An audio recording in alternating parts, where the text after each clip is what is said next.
Salt Lake City, Utah. Welcome to the program. It is the Sean O'Connell Show. His guy holding it down, Zakariah, right here on ESPN 792.1 FM. We take you from now, 11 o'clock, my favorite number, which is why we start the show at 11, just because it's my favorite number. No, not really. That just happens to be a coincidence. We take you from now until 2 p.m., where Spence Checketts will hold it down for the drive from 2 to 6. And we got a lot in store. I watched football. You know, I don't know what his situation is with his TV packages and stuff like that. So I just went to a sports bar, got there about 10:30, told the waitress, look, I'm going to be here till about 5, which is about how long I was there. Had to space out the appetizers throughout the day. I just went appetizers instead of doing like one big meal. Started with an appetizer, had another appetizer, and I was pretty much good. And then had a little snack before I went to bed. But man, tons of football and a lot went down in the NFL. Of course, we are the home of the Utes, so we always give you Utes football news right here. Got to hold it down. OC told me, he's like, have fun when you're out there, but also, you know, you got to have some Ute football in there. This is what everybody loves. I saw a lot of, in the sports bar that I was at, I saw a lot of Utes gear. And obviously there was no Utes college football going on, but it just goes to show you there was a lot of people that didn't have an NFL jersey or an NFL hat. They had their Utes gear on. So we always will give you that. We have some people that have committed to the University of Utah. Now, we've seen the long list of people that have left. I think we're over, what are we at, like close to 15? By the way, Z-Rob holding it down behind the glass. Let me thank him now because I'm terrible at thanking at the end of the show. I'm usually just kind of nervous of hitting the heart out and passing it off to Spence. So I'm going to thank Z-Rob to start the show. Hopefully he does a good job and he earns that thank you. But Z-Rob is behind the glass. And do you know where we're at in terms of departures? I believe it's 15. A punter whose name I would love to say or botch is gone, but we brought a new punter in. Our old punter went to Texas. Mm-hmm. Our new punter, I believe, is from Missouri. And basically the poll question today is, well, first of all, and sorry, Z-Rob, I forgot to tell you this before the show started. Sean O'Connell, the name who is on this show, I'm very appreciative of him giving me the platform when he's not here to hold it down for him. And then there's always usually the Zakariah Hour on Wednesdays from 1 to 2. He does not have ketchup in his house. What? Yeah, so we need to put 2 polls up. Oh, boy. We need to put 2 polls up. The first one is that now that we have New Mexico's offensive coordinator, now that we have New Mexico's quarterback, and now that we have one of the two-headed monsters of their running backs all committed to here, my question to Ute fans is, because they had an explosive offense, but it was not in the P4. So my question is to Ute fans, and I'll get back to the catch-up in a second, but the question to Ute fans is, are you happy with Utah's offense essentially becoming New Mexico West? The 2 answers that you can give is either yes, bring on the change. They had a fantastic offense last year. Would love to see it translate over here. Obviously, it'll be more condensed than that because there's not enough characters, and I'm long-winded. But that's what Z-Rob does. He takes my long-winded answer, and he condenses it into something that you can answer. So the first one is, yes, bring it on. Obviously, the offense has been terrible over the past couple of years. Quarterback injuries having a lot to do with that. But yes, bring it on. Or B, no, because they didn't do it in a P4. Now, they did have 3 games against the P4, and the offense was successful. So they've shown that it doesn't matter who they're playing. But you could argue that maybe the competition was not the greatest, and it's going to be a little stiffer in the Big 12. So that's the Utes angle for the day. Bring on the offense from New Mexico. We're going to be New Mexico's offense west. Yes, can't wait. Bring it on. Or B, they didn't do it against the proper competition, so I'm a little weary about it. So that is the poll question. You can vote on that. The station handle is at ESPN 700. Very simple, at ESPN 700. And then I'm at Zach Sports, ZAK Sports. go ahead and give me a follow. I will be shameless about that. But I will repost the poll as well, and we'll give some updates on that. And that will be part of our opening segment. And the opening segment of the Sean O'Connell Show is brought to you by Alvy Armani. If you're having hair issues, gentlemen, that would kind of be me. I'm doing YouTube Live, by the way, on Instagram at 11ZAK11. And I've seen a couple of angles where it looks like it's thinning. So if you're having hair issues, gentlemen or ladies, maybe it's just thinning more than you'd like, let Alvy Armani help you out. Find them online at alvyarmani.com and tell them ESPN 700 and 92.1 FM sent you. Now back to the catch-up. I was appalled. I was shocked. I was disgusted that Sean O'Connell does not have ketchup in his house. And I texted him as such. You know, he's not only a coworker and a guy that I do sports radio with, he's also a friend. And I sent him a very long text. I'm not going to read it all because I don't even know if all of it is okay to say over the airwaves, Z-Rob, and I don't want to get us fired. Yeah, please don't get us fired. Because if you didn't hit the dump button in time or something. So I'm not going to read all of it. But I basically told him that is unforgivable. I'm spending all 15 hours next week just on the fact that you don't have ketchup in your house. Monday's poll. Have you ever met anyone that doesn't have ketchup in their house? A, yes, I'm a nut job. B, no, I don't befriend nut jobs. And then I did a poll for every day of the week. Tuesday's poll, are you obligated as a human being to unfriend someone that doesn't have ketchup in their house? A, of course, that person is clearly out of their mind.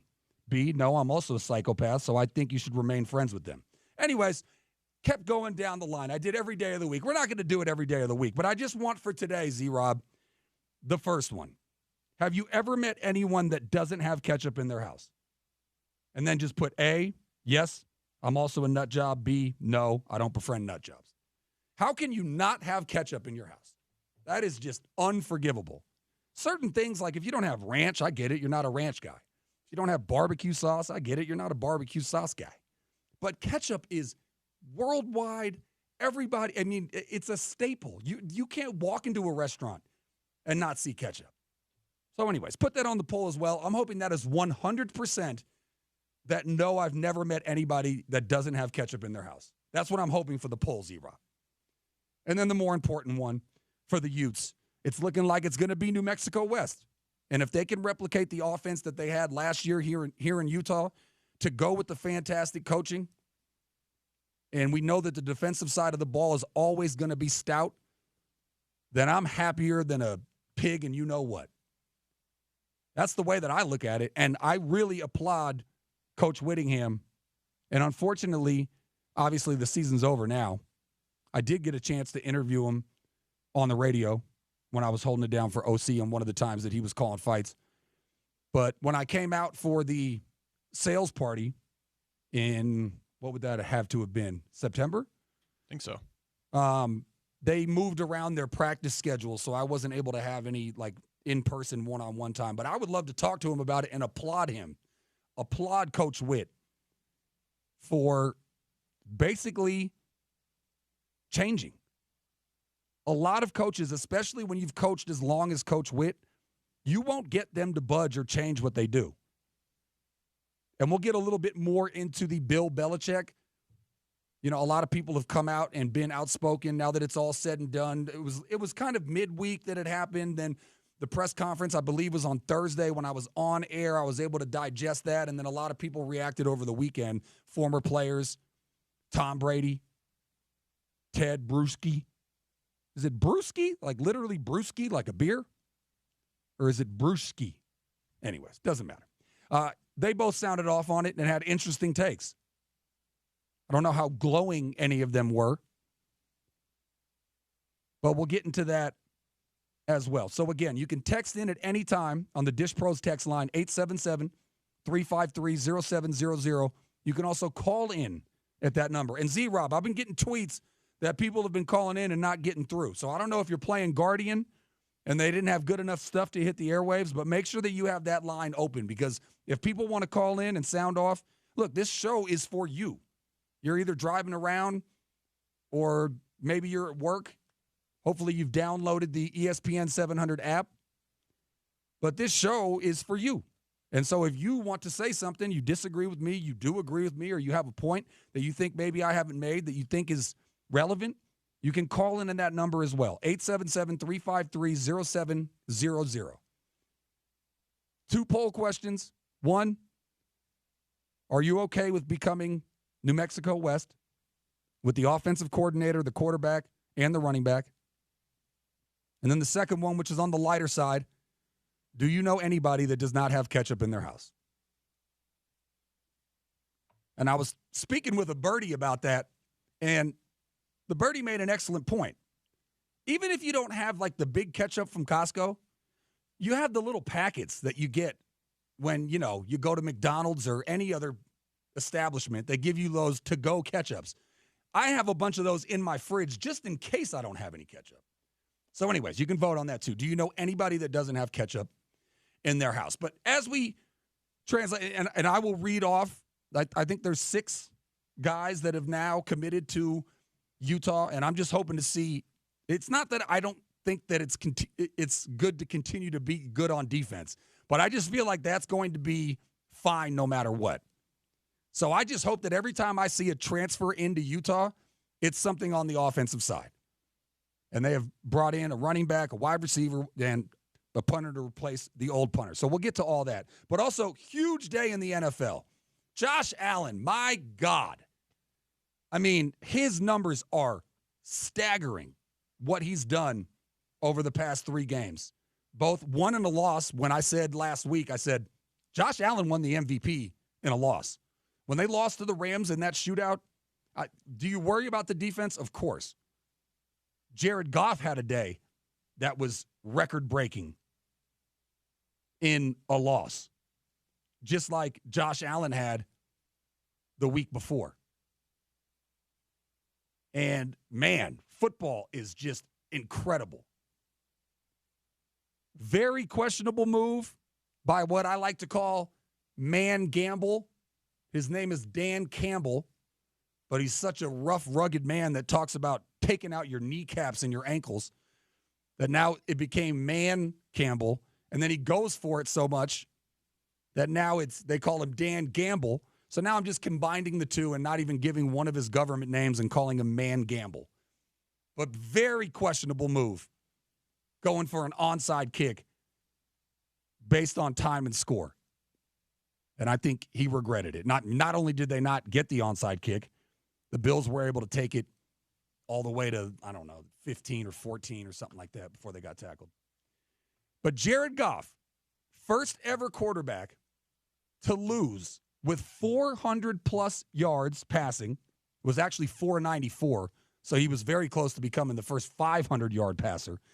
But first ever quarterback to lose with 400-plus passing yards, 5 TDs, no picks. How do you throw for 494 yards passing, 5 TDs, and you don't throw an interception and you take the L? I don't know what the over-under was on that Z-Rob, but I'm guessing the over hit. 1,000% it did hit. Just guessing. I'd say at least over-under about 50, 56, maybe, in between that. The week before, Josh Allen against the Rams became the first player in NFL history to score 3 rushing and 3 passing touchdowns in a single game. His offense put up 42 points.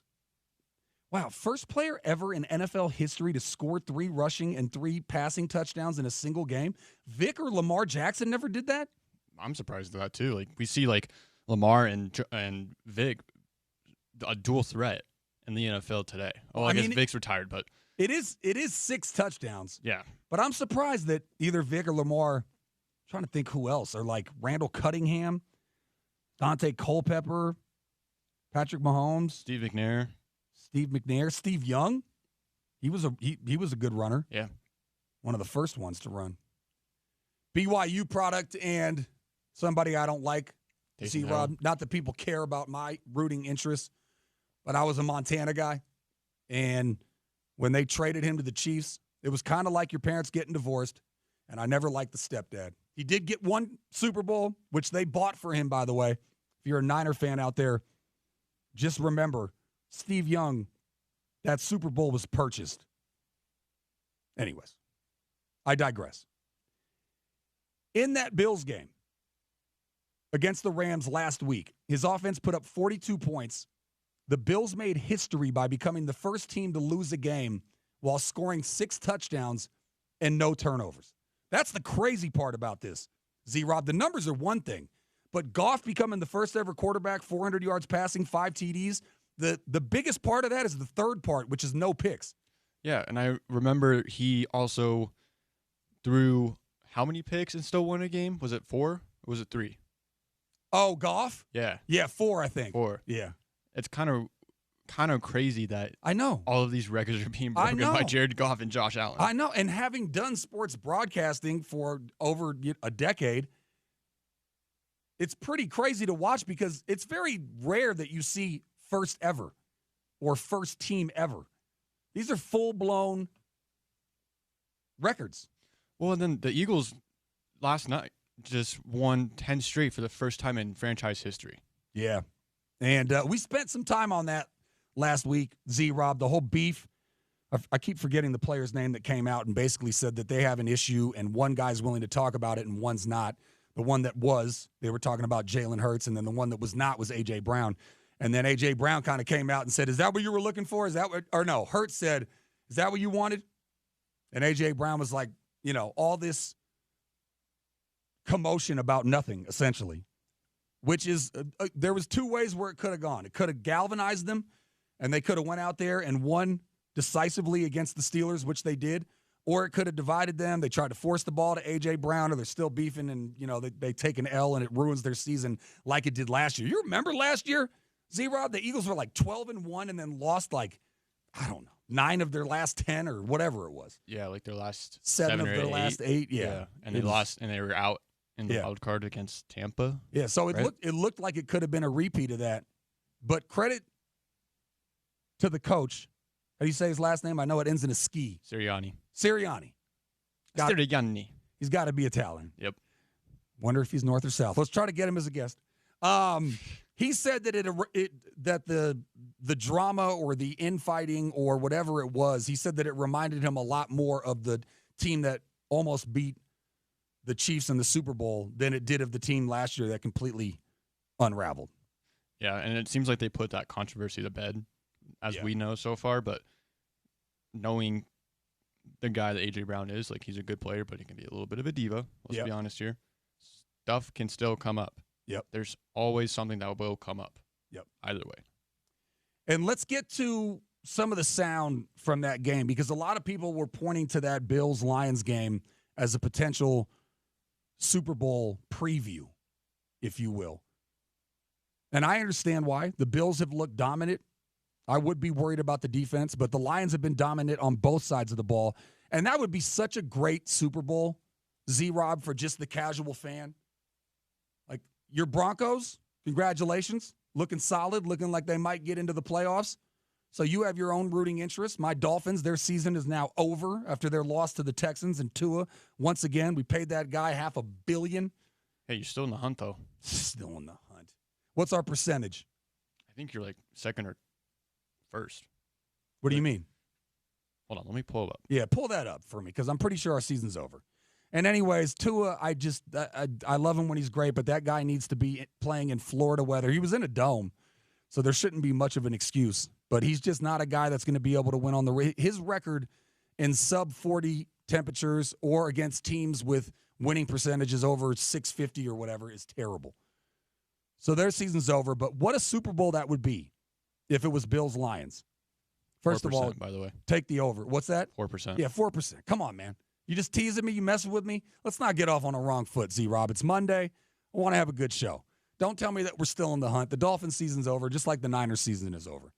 But what a Super Bowl that would be for the casual fan, because the Lions have never won a Super Bowl and the Bills have never won a Super Bowl.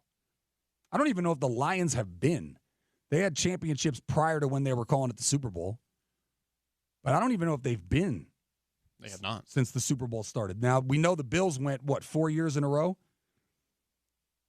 And could not get it. Wide right is where that started. But that would be a cool Super Bowl, because either team winning, you can't be mad. The Chiefs in there again, you're going to be angry. I know how much you hate the Chiefs. But them winning again would be, the Eagles have won one. They had the whole, what did they call it when they had the Philly special? Yeah, the Philly special. Who was the quarterback for that game? Nick Foles. Nick Foles. My buddy's an Eagles fan and loves that guy. Still to this day. And he won MVP. Yeah, and I think he has a statue. Probably. Yeah. Because Carson Wentz was out for the rest of the year. So the Eagles, they got one. You look at the other teams. Pittsburgh's up there. Green Bay with a decisive win against Seattle on the road. They're up there. They won one with Aaron. They won one with Favre. Now they have Love. But with the Lions and the Bills, you couldn't really be mad either way. No. Bills Mafia in that horrible weather up there in Buffalo. And the Lions, who were the first team ever to go 0-16. That would be a feel-good Super Bowl. Oh, yeah. But let's hear from Jim Nantz, who says as much. And he even goes as far, forget the Dallas Cowboys, there might be a new America's team.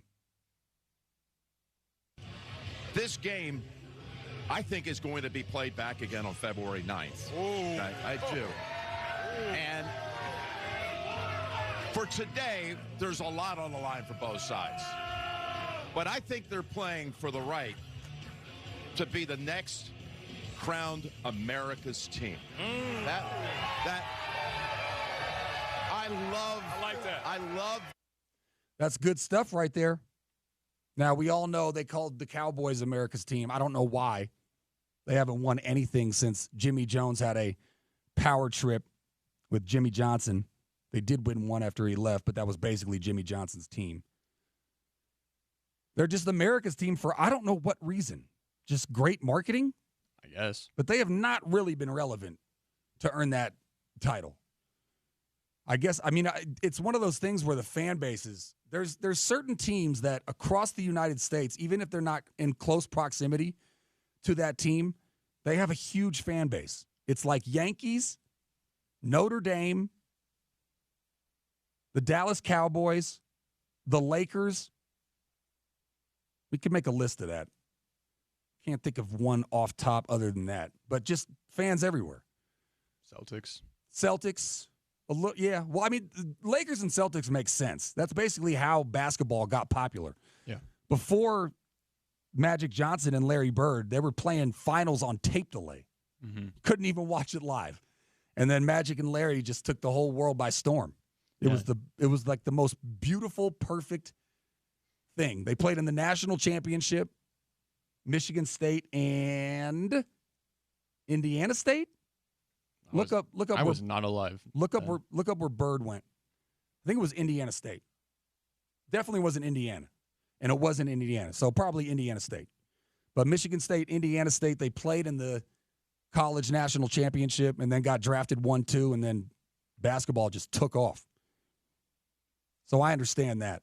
You are correct, Indiana State. Yeah.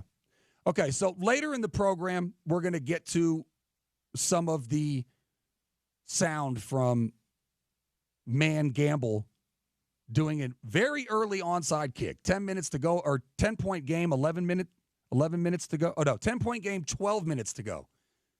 That just meant, it reminded me of when Bill Belichick against the Colts and Peyton Manning, they went for it on 4th and 6 on their own 30 or 35. And he basically said post-game, he's like, we weren't stopping Peyton Manning. Were you watching the same game as me? It would have been better for me to go for it on, and I think they almost got it, short by a yard or something. But he said basically it was better for me to go for it than to kick it back to Peyton, who was just destroying our defense. And I think that's essentially what Man Gamble did. But we'll hear from him and also the call of the onside kick. Jim Nantz threw up it's a little early. So we'll get to that a little bit later in the program. Coming up next, we will speak with Michelle Bodkin, Ute Zone writer. Talk to her about the people that have, or the athletes, the players that have left, the players that are coming in. And again, you can vote on the poll. Sean O'Connell does not have ketchup in his house. Unforgivable to me. I'd like to know if you know anybody that does not have ketchup in their house. So you can vote on that, yes or no. And then also with New Mexico's offensive coordinator, with New Mexico's quarterback, with New Mexico's running back, Ute fans, are you okay with your offense essentially becoming New Mexico West? Yes or no? They did not do it in a P4, though they did play 3 P4 opponents, and they were very successful. So you can vote on that as well. At ESPN 700, I'm at Zach Sports, ZAK Sports. Vote on those 2 polls. We will update that. Get to more around the NFL. Lamar Jackson, geez, I'm crying. And I told you, Z-Rob, this Giants season, this New York Giants season is a complete and utter disaster. And Lamar Jackson basically did whatever he wanted to. And it's not New York. I always have to specify because I hate when people say San Francisco for the Niners. It's not San Francisco. It's Santa Clara. And with the Giants and the Jets, they don't play in New York. They play in New Jersey. But anyways, we'll get to that and much, much more. Our show today and every day is brought to you by Les Schwab Tires. Les Schwab has the tires, wheels, and accessories for whatever you drive. Stop by your local Les Schwab today, and their professionals will get the job right the first time. Coming up, bottom of the hour, Michelle Bodkin, Ute Zone rider. We will pick her brain about the players that have left and the players that have come in. All of that coming up next. You're listening to the Sean O'Connell Show. His guy, Zakariah, holding it down right here, ESPN 700.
Yes, sir. Welcome back to the program. It is the Sean O'Connell Show. His guy, Zakariah, holding it down.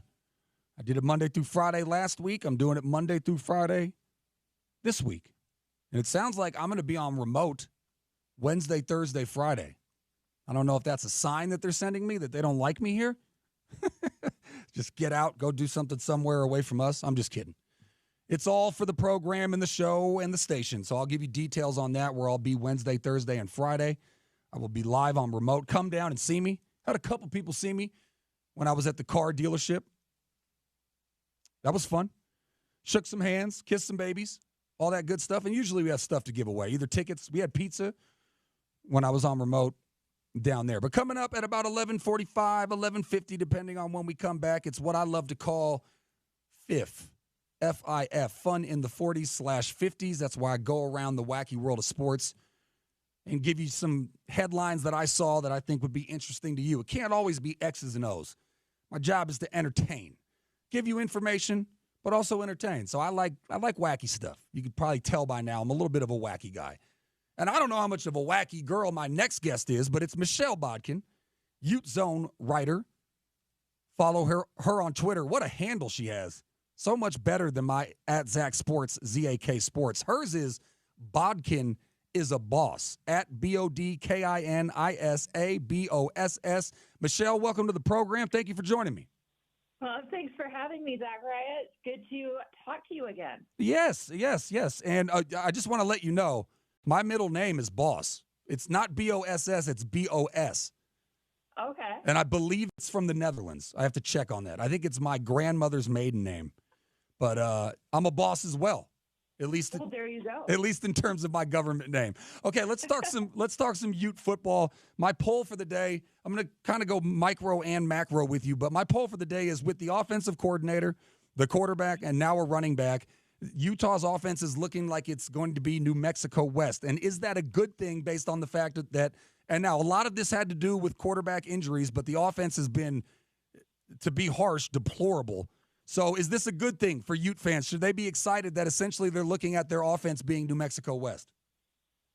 I think they should be excited that Utah cares enough to know that they have to try something different, and that they're willing to maybe go outside their comfort zone a little bit.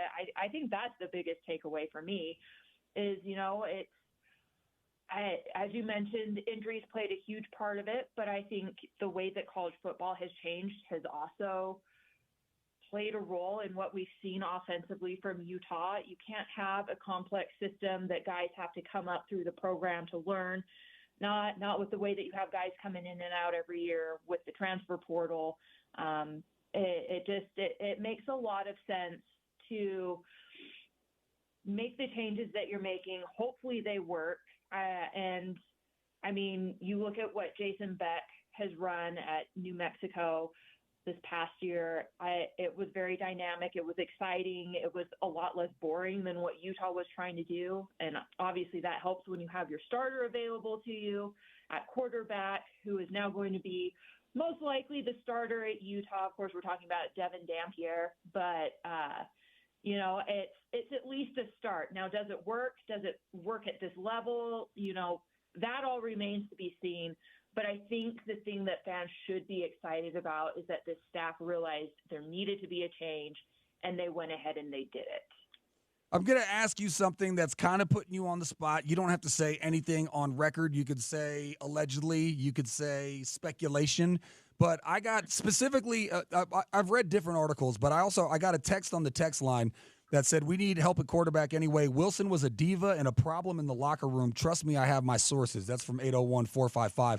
So did you hear anything upon his departure? Obviously, his brother drafted number 2 overall by the Jets, and he came in there and he got his playing time. He got his opportunities, but now obviously they're bringing in a totally different offensive scheme than what he's been groomed for. Did you hear anything about there being some scuttlebutt about him being a problem in the locker room? I think when you're a team that's losing and you're expected to be winning, there's just going to be problems. Mm-hmm.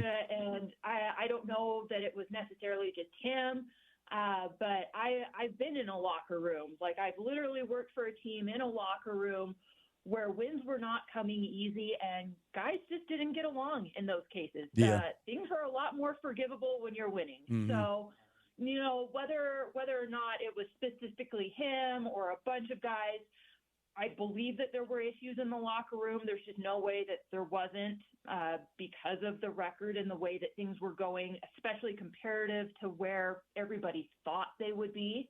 But as far as pointing fingers at who or what, I can't go there. No, I understand. We're speaking with Michelle Bodkin, Ute Zone writer. Follow her on Twitter at Bodkin is a boss. Michelle, let's go macro a little bit. And I would kind of want to applaud Coach Witt. I don't know how much of it was pressure from the top, but you don't often see coaches, and you touched on this a little bit when I asked you about them becoming New Mexico West in terms of their offense, but you don't often see coaches adapt or change or willing to deviate from what had made them successful for such a long time. But I applaud Coach Witt for essentially saying, look, we have the defense on lock. This is what I do, but the offense has clearly been the problem, and I'm willing to totally change the construct of the offense. What are your thoughts on that, and how much do you think he wrestled with that? Because that's a big change for a guy that's been doing basically the same thing for, a couple decades.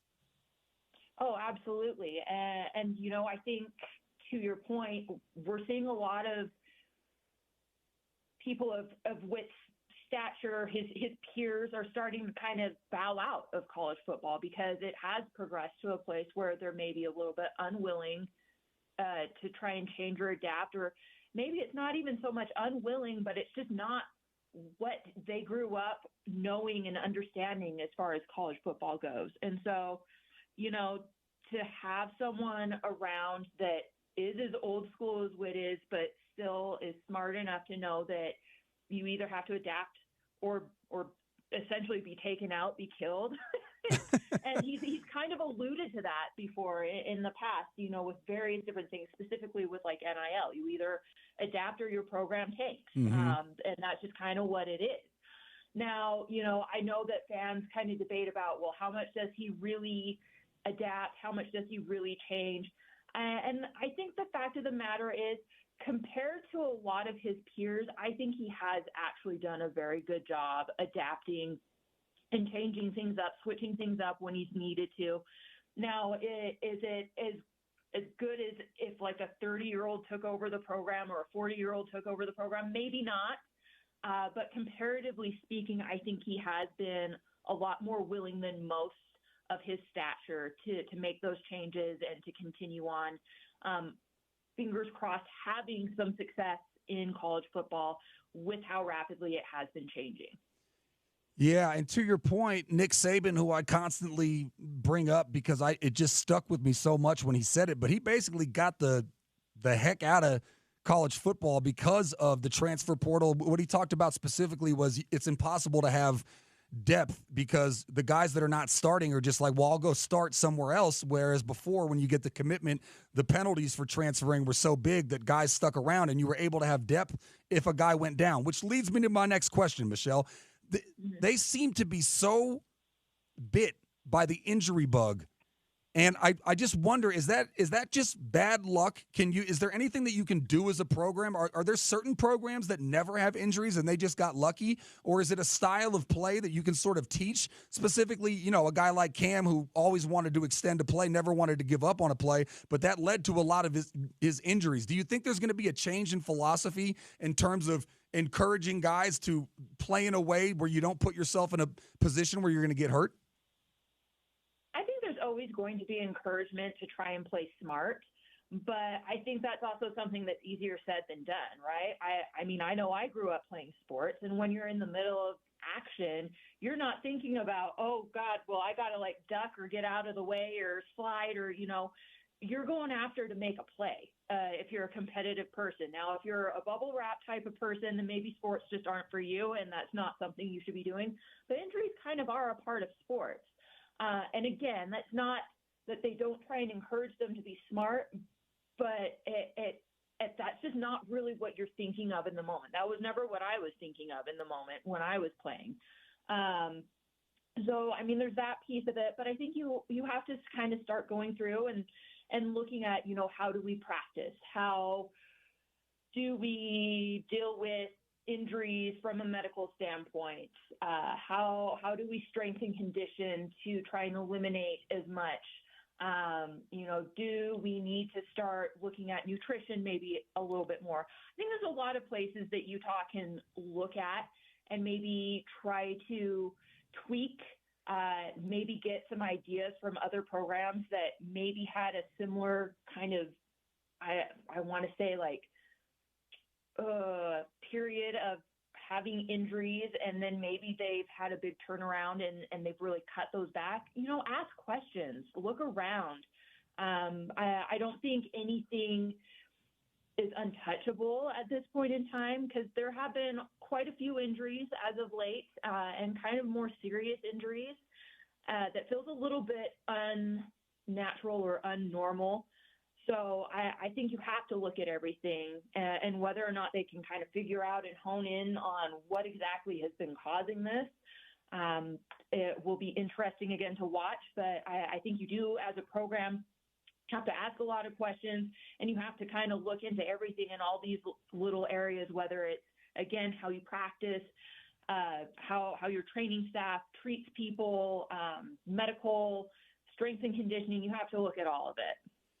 I'm going to get you out of here on one more macro question, and essentially what I want to ask, because I felt like when they were putting out the brackets, I don't know how many weeks before the final bracket, like 4 or 5 or something like that, and, recruits out there see BYU up there. They see Arizona State now in there with a bye, in fact, and Utah obviously was the favorite to win the Big 12 going into it, and they were all the way at the bottom.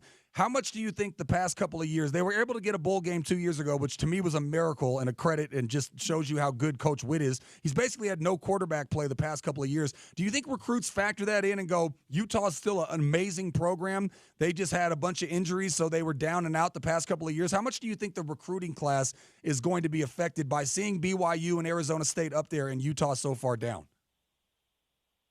My understanding is, and obviously I never went through the recruiting process myself.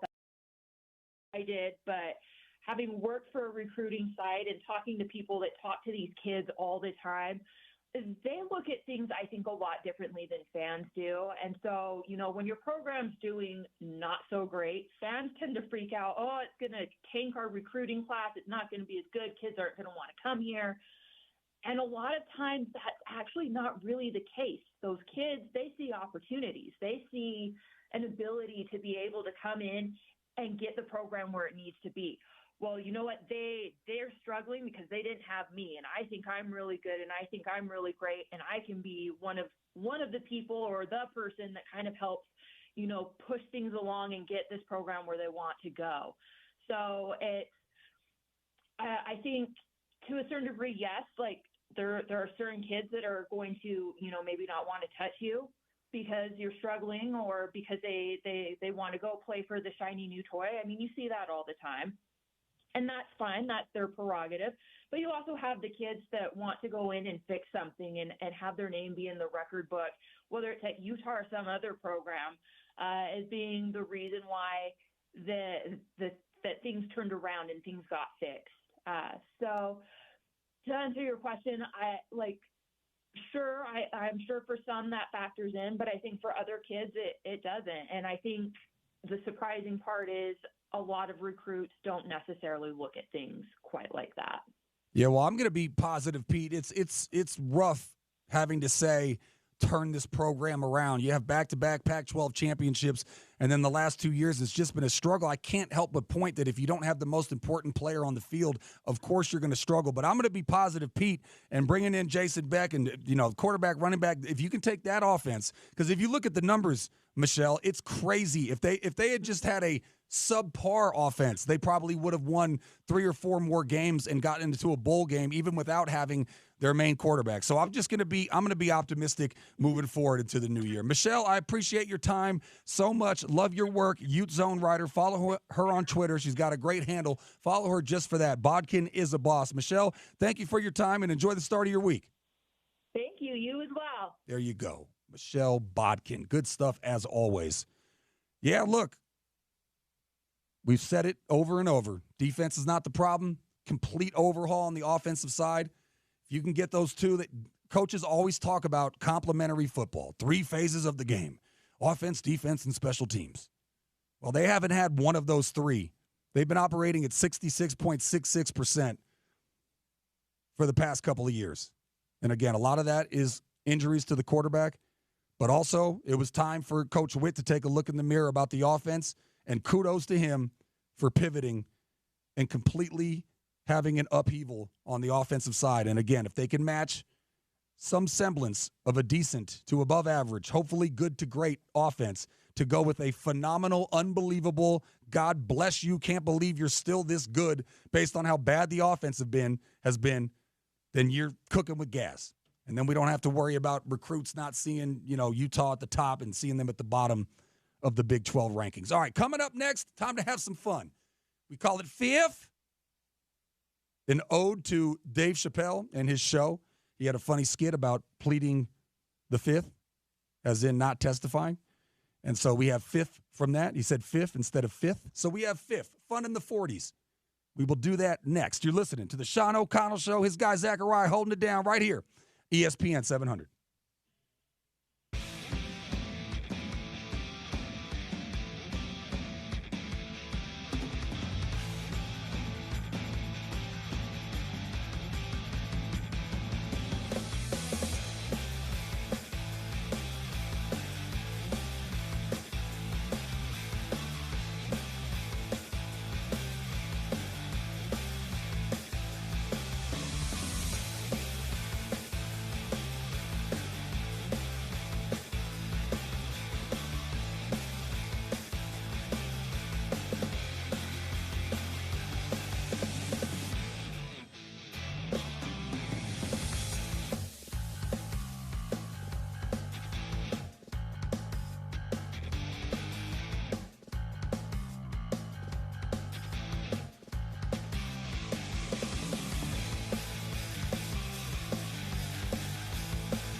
Young Money Millionaire, welcome back to the program. It is the Sean O'Connell Show. Zakariah holding it down from now until 2 p.m. Coming up, top of the hour. Let's talk to one of the best to ever do it. As I heard Spence Checketts say, one of the best to ever do it for Utah football, Scott Mitchell. Let's pick his brain about all the changes going on and the outlook, trying to turn this thing around. This was a season to forget. Z-Rob, when is the last time there was, I know there was like at least a decade or more of non-losing seasons, 10-win seasons. This year was just terrible. The rough year.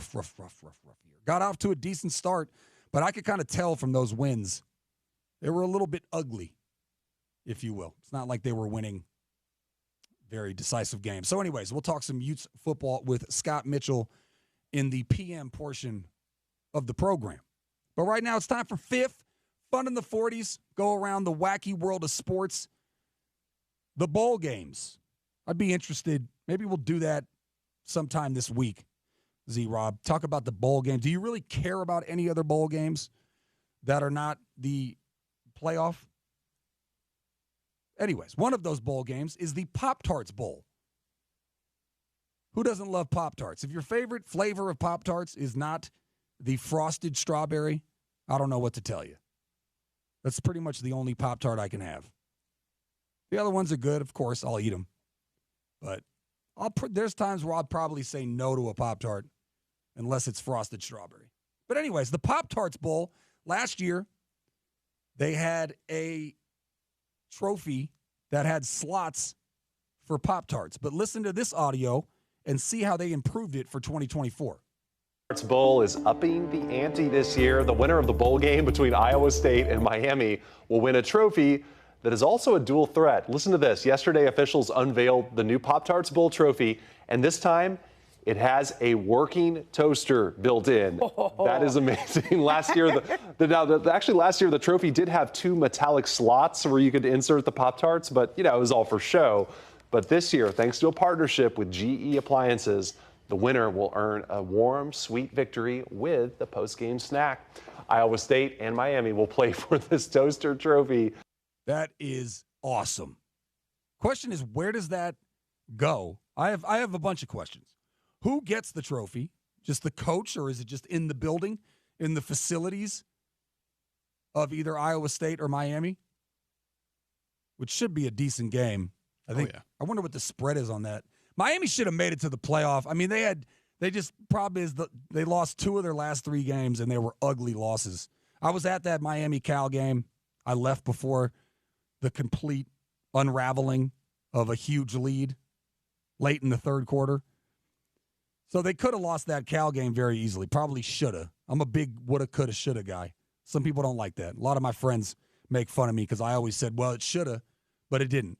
But, I mean, to me, there's levels to winning and losing. Yeah. Sometimes you coulda, shoulda, woulda won, and sometimes you got lucky. I mean, I think it's important to know the details. Some people are just like, well, I don't care what was the result.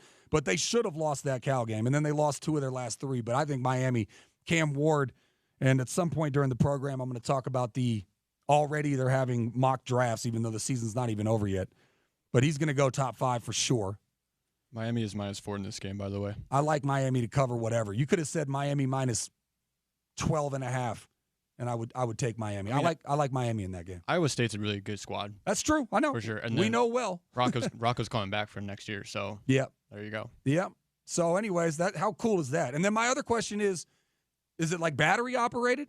Yeah, like who's gonna use it? Is it like one of those like elementary school classes where you have to sign up to take the trophy home for a night and use the toaster? Well, that would be pretty inefficient because you probably have a toaster at home. Yeah. But I mean, yeah, it's pretty cool. My guess is whoever wins it, it goes to their facility, and then the people that work for the program, they bring their Pop-Tarts in, and then they just stop by the trophy, pop it in, good to go. They just take it out of the trophy case.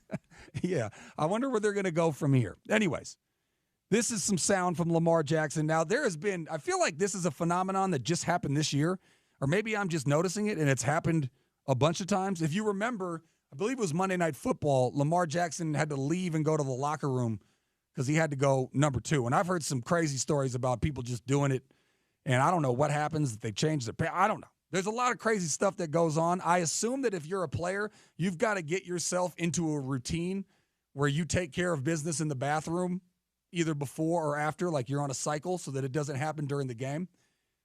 But there's also been a lot of butt cheek revealing this year, Z-Rob. I've seen more football players' butts than I would like to, but Lamar Jackson, while carrying the ball, prevented more cheeks from being seen. Here is him explaining what happened.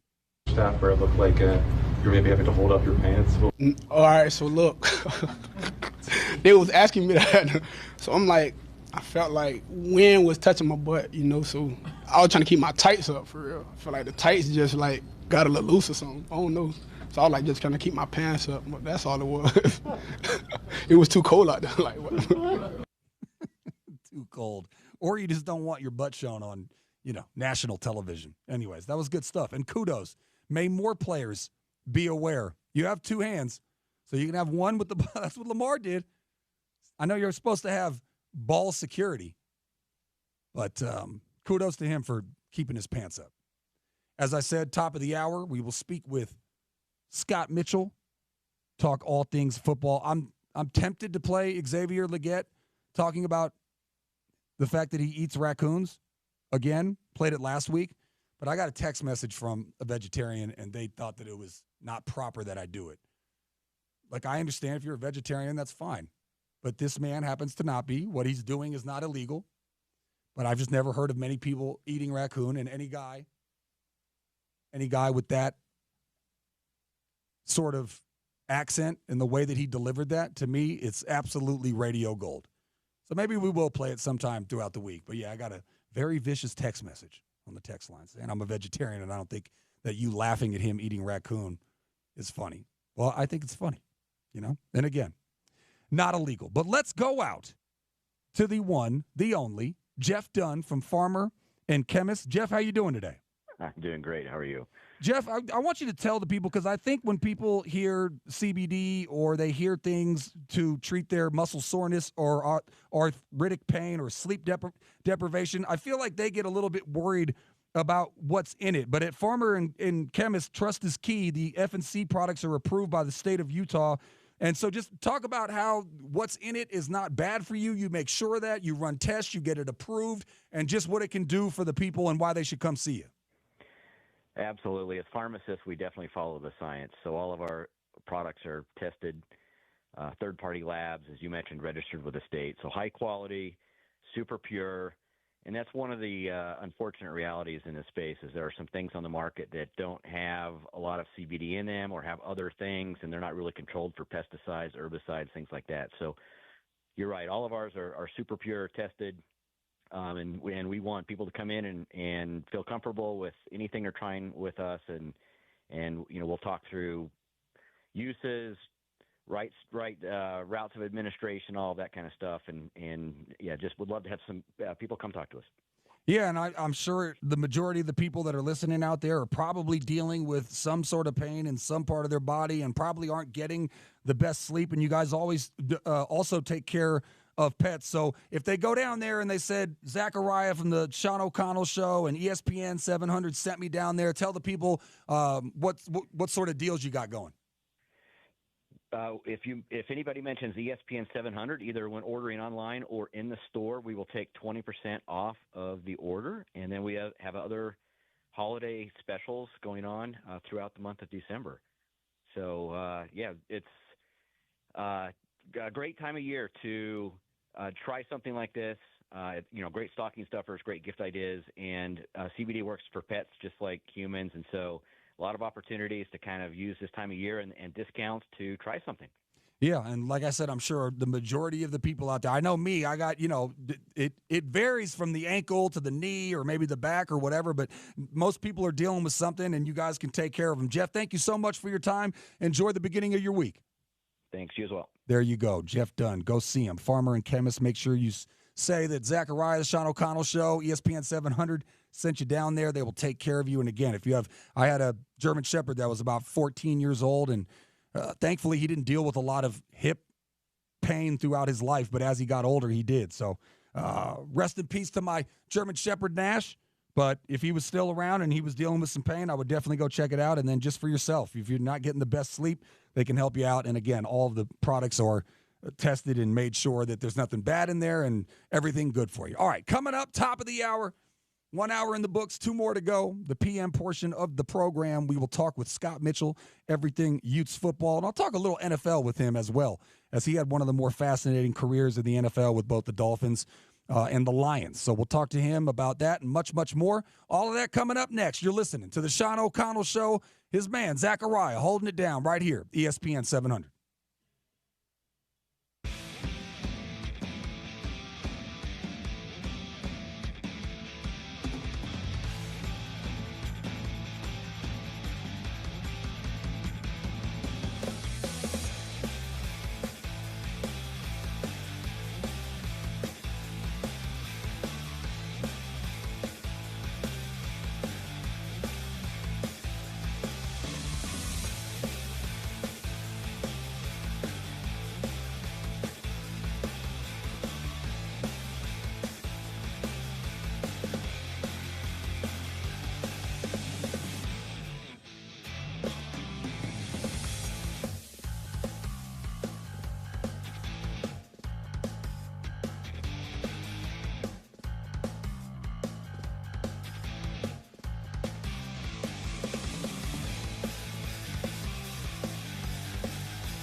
Sweaty.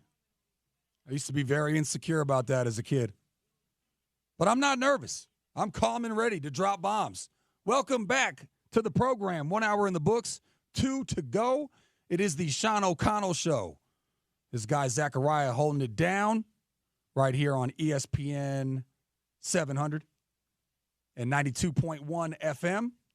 Coming up at the bottom of the hour, big day in the NFL. Let's go around it. Who's the MVP? Maybe I'll ask Scott that towards the latter part of the program. But we bring on Scott Mitchell, former Utah quarterback. Great. Follow him on Twitter, @19 Scott Mitchell. Scotty, how are you, sir? Oh, still living the dream. Life is good. It's Monday. It's close to Christmas. Yeah, things are good. Yeah, you've led a wonderful life. So, basically every day you wake up, you got to go, not many people had it better than me. Just a standout at Utah. You had a solid NFL career. Now you're getting paid just to talk about sports. Life is pretty good in Scott Mitchell's world. Well, I don't complain. My life has certainly been interesting, and I try not to compare my life to other people. Yeah. I have lots of good things happen, but I also have bad things too. So, just like most people. Yeah. All right. Well, let's talk some Utah football. And I know it's only, mid to late December, and there's a long way to go in terms of the transfer portal and guys coming in and guys leaving. But I'm excited just at the possibility, Scott, and the fact that there's such an upheaval and a change on the offensive side of the ball. And now with bringing in the offensive coordinator from New Mexico, the quarterback from New Mexico, the running back from New Mexico, I'm calling it New Mexico West. How do you feel about all these changes, and are you excited about the possibility that the offense can at least come close to complementing the defense, Scott? Yeah, it's interesting when you have adversity happen, whether it's in a season or whether it's, kind of a big change like what's happened to Utah. For example, my Detroit Lions, they've been playing really well, and they lose a game yesterday to the Buffalo Bills. It's kind of that mid-December time where you have this loss, and it kind of refocuses you, it kind of reignites you, and it really helps to propel you into the playoffs. Detroit should be a team you should watch. I've seen this so many years, over and over, these teams that have been having these phenomenal years, and they have this blip, and it's usually early December. They've clinched the playoffs. They know they're in, and there's just kind of a lack of focus. And it's just a reminder that we always have to take care of business. And if you don't, someone's going to beat you. And it's kind of a similar thing going on at Utah, where you've got really what I thought was a very, very good defense last year. And the offense clearly didn't hold up its end of the bargain. And so it's kind of been this, and it's happened for 2 years in a row now. So you kind of we need a change. We need to circle the wagons here. I don't think it's, a situation where the whole program needs to panic and, tear things down to the rafters or whatever. But certainly some changes need to happen. And college football now is all about the transfer portal. It really is. And what you find, and I'm a proponent of it, by the way, and what you find in it is you find proven talent, and a lot of guys that have had success, like what happened at New Mexico. Those are the guys you want, as opposed to some high school kid that you just don't know what they're going to be. They could be a 4-star, they could be all these great things, they could have an amazing pedigree, but if they're not ready for the situation, or for whatever reason, their biggest moment was when they were in high school, they don't pan out. You just get a better idea of who the players you're going to get. And with what's happening at Utah, you have a new coordinator who's he's a young guy. He's had some really good success where he's been, and you really want to kind of give him an opportunity to have success. So bringing in players, bringing in coaches that are familiar with the system, familiar with the coaches, not something shocking or surprising to me. If you're Utah, it's can we just be, I don't think we have to be great. I think you should ascribe to being great offensively, but if you can be productive offensively, this team's going to compete as the Big 12 is constituted now every year. The program doesn't have a blue blood program. It has a lot of programs that are probably on fairly equal grounds. But if Utah can be productive on offense, they've got a consistent performer on defense, then they're going to be just fine. Now, I don't know how much you've looked into Devin Dampier and what he's going to bring. He's a guy that can rush. He rushed for 1,166 yards. He also had 19 rushing touchdowns, more rushing touchdowns than passing touchdowns. And I've watched, just highlights, and I've read about him and stats like that. He is a guy that runs. And I want to ask you, because he avoided injury, and obviously Cam, part of his game was that if there's nobody open or the play breaks down, he will go try to extend it, and it led to some of his injuries. When you were playing as a quarterback, Scott, I know you weren't like a Michael Vick out there, but how much did you make decisions based on injury versus that competitive side of you that wanted to make something out of nothing? Well, I played with a guy who was like, you don't have to be a hero, live to play another down. Yes. And so I was more of that mindset. It wasn't that I wasn't capable. I mean, my combine 40 time was 4.72, so I could run. And I was certainly capable, and I did run from time to time. I actually had 16 rushing touchdowns in my NFL career. And so you kind of pick you pick your poison and understand circumstances. You see John Elway in the Super Bowl, full out diving, getting helicoptered, in that situation, yeah, like sell out, but if you're in your second non-conference game against Baylor in the second quarter, man, throw the ball away, I mean, it's not worth it. And being a quarterback is really understanding game situations. It's understanding your strong suits. It's understanding the responsibility you have to so many people's lives. These coaches' livelihood, your team's success. I mean, a lot rides on the decisions you make. And Cam was unbelievably successful in so many ways, but running the football was one of them. And there's a fine line between, running and then recklessness. And you just have to understand when those are. And I think sometimes he may have crossed that line. And I think when you do, I think it's actually somewhat selfish to do that. I think you really have to, it's so much better if you're in the game next week or the next play or for the whole entire season than you made a completion on a 3rd and 5 and, early in a ball game. So really, really understanding that. Now, and if you have that ability, which this new quarterback does, you certainly have to take advantage of it, but you also have to, maybe he's a guy that's not completely comfortable throwing the ball yet and seeing and reading defenses. And maybe that's something that can be worked on and something he can evolve to, that will certainly make it so much more difficult for defenses to defend you. You look at Lamar Jackson, who is just an incredible talent in the NFL. And I think he understood that because he's, as running goes, he's unbelievable, but he's really learned to throw more and want to throw more and get comfortable with it and be effective with it. So having that balance, I think, is almost unstoppable in today's football, having a quarterback that can do both, that truly can do both of those things. At the end of the day, though, you're going to have to make throws. You can run as much, but you've got to be able to make throws in clutch situations, have the confidence and have the ability to do it ultimately, or you're just not going to win consistently all the time if all you do is run the ball as a quarterback.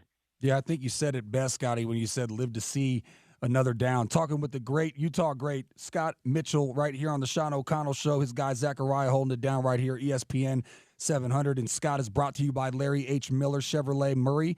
Get Chevy ready this month with better than employee pricing and Solitude season passes with every new vehicle purchase online at LarryHMillerChevrolet.com. Scott, when it comes to Coach Witt, and I try to pay as close attention to his press conferences and his interviews, things that you read in the newspaper, online, on the radio, on TV, whatever. And what I got a lot from him is that while he is a defensive mind and he works very closely with the defensive side of the ball, he also is very engaged with the offensive side of the ball Do you think that that's going to change now? I mean, obviously there's going to be some communication, but do you think the percentage of his participation with the offense is going to go down a ton with it being a totally different system and scheme?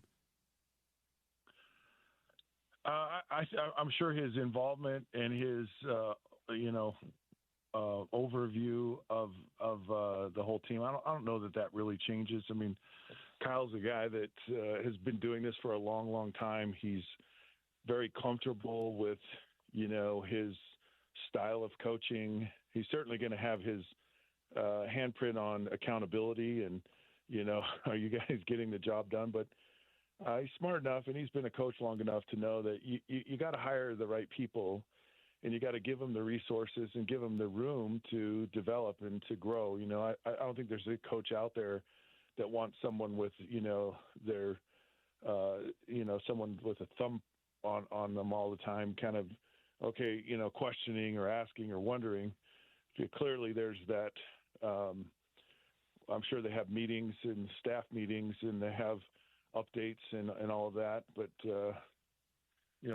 Kyle's focus is on, being the head coach, but probably more on the defensive side of the ball, because that's who he is and that's what he knows and that's what he's comfortable with. What I do know is he's extremely competitive and he wants to get the right mix and the right people in there on both sides of the ball and do it the right way. Cause I really believe he knows the program can get into the college football playoffs, win the Big 12 championship. And I really get a sense that there's a lot of drive and determination to make that happen.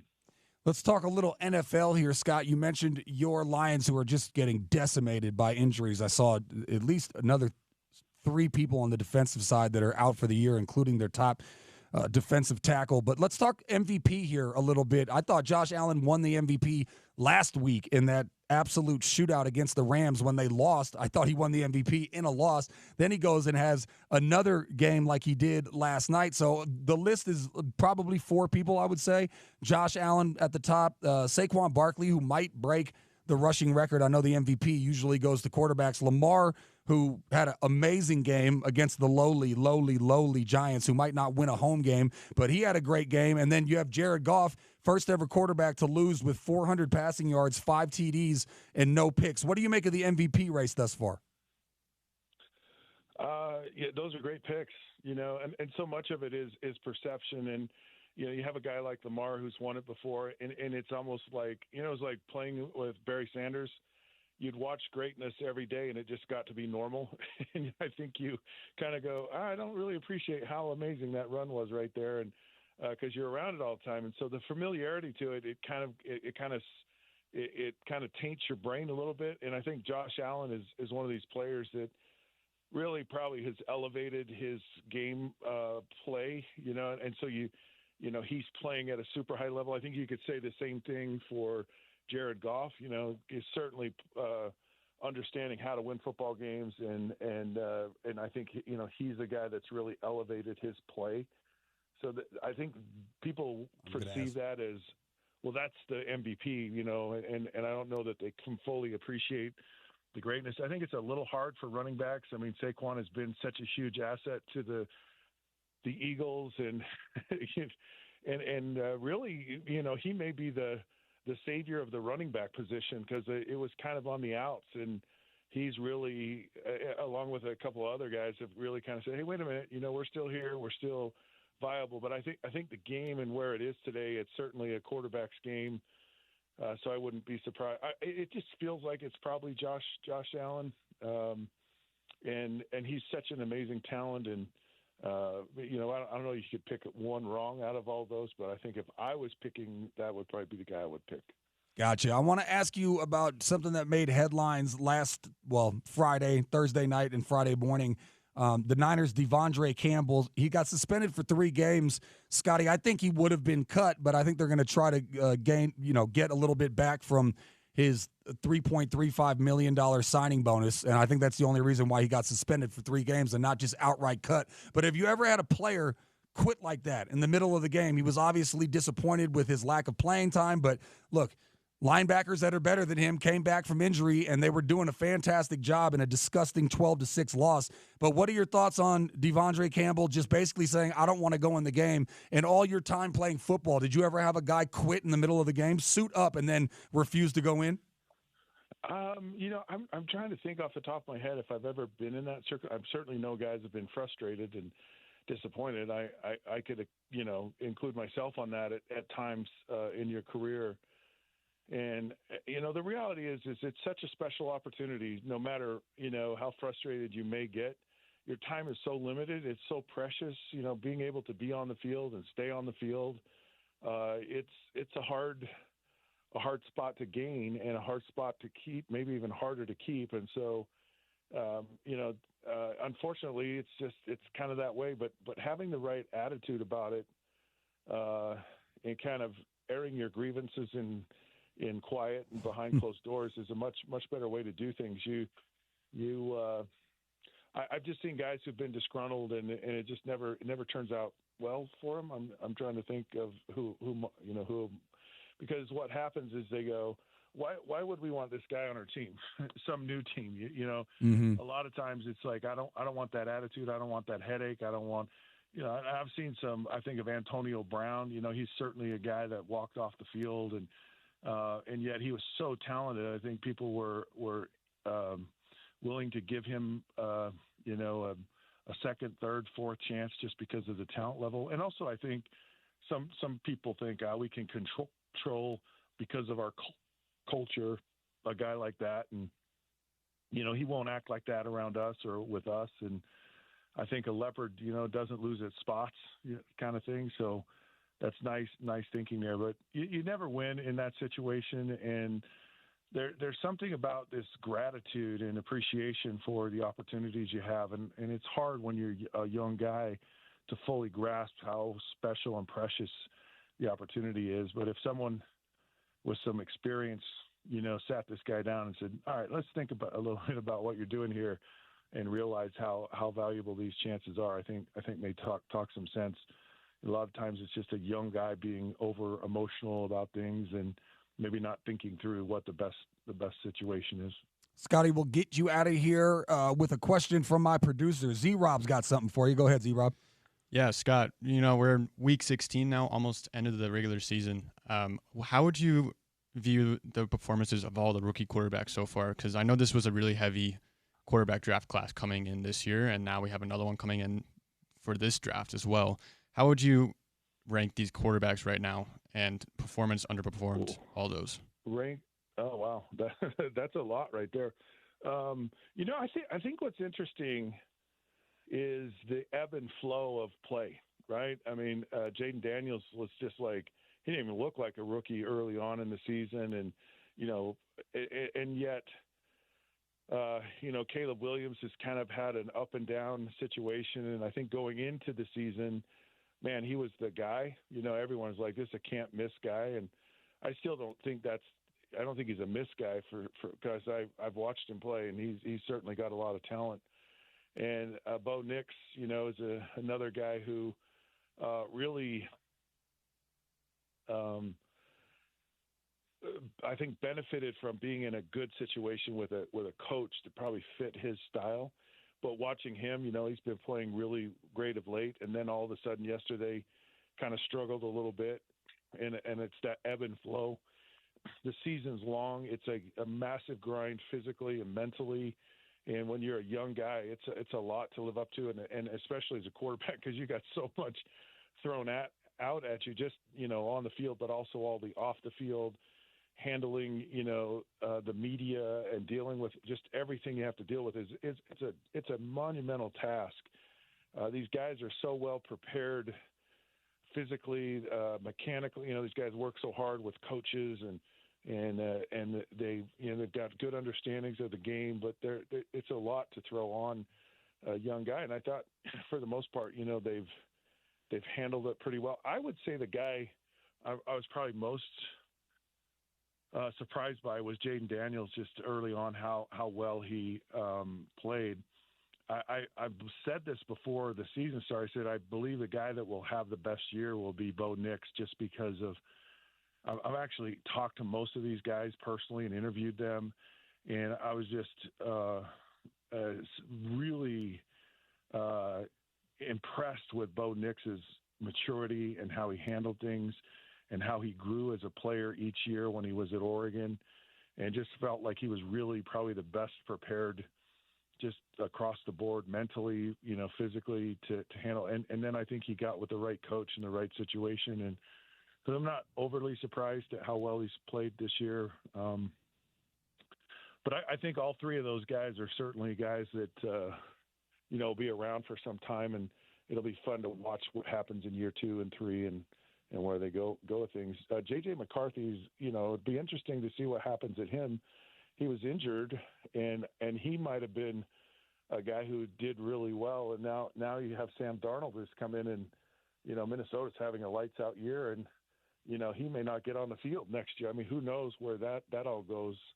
That'll be an interesting thing to see moving forward. But how to rank them and rate them, it's so hard, especially in their first year. But and it's so hard the circumstances they're under, because I'm just telling you, there's a huge bump from year 1 to year 2 with these guys, and just the familiarity, the comfort, the confidence, it just changes from that year 1 to year 2, and that will have a huge impact on how these guys play.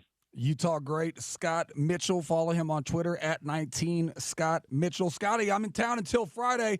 Let's go golfing or fishing or grab some lunch or something like that. I'm gonna hit you up. We should hang out, break some bread or something.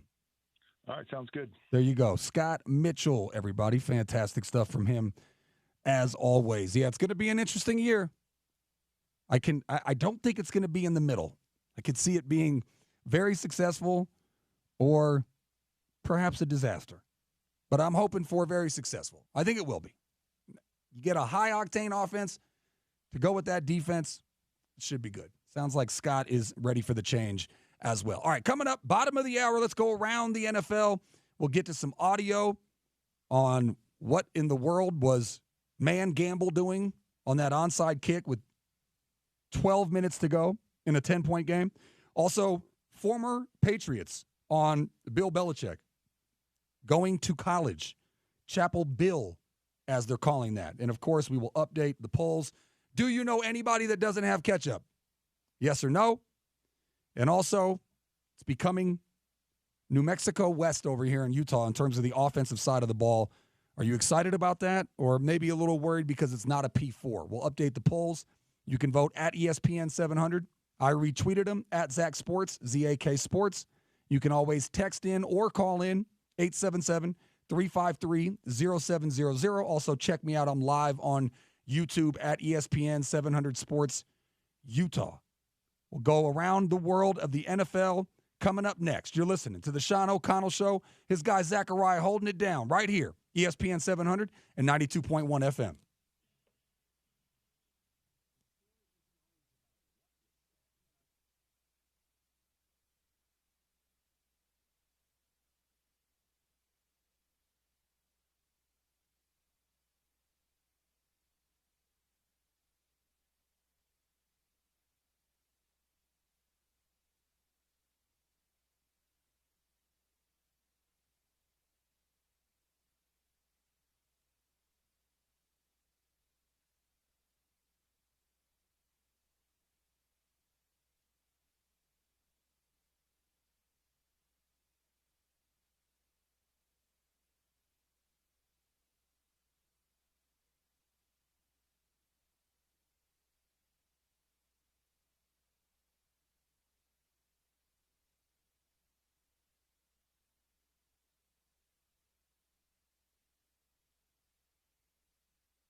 Yeah.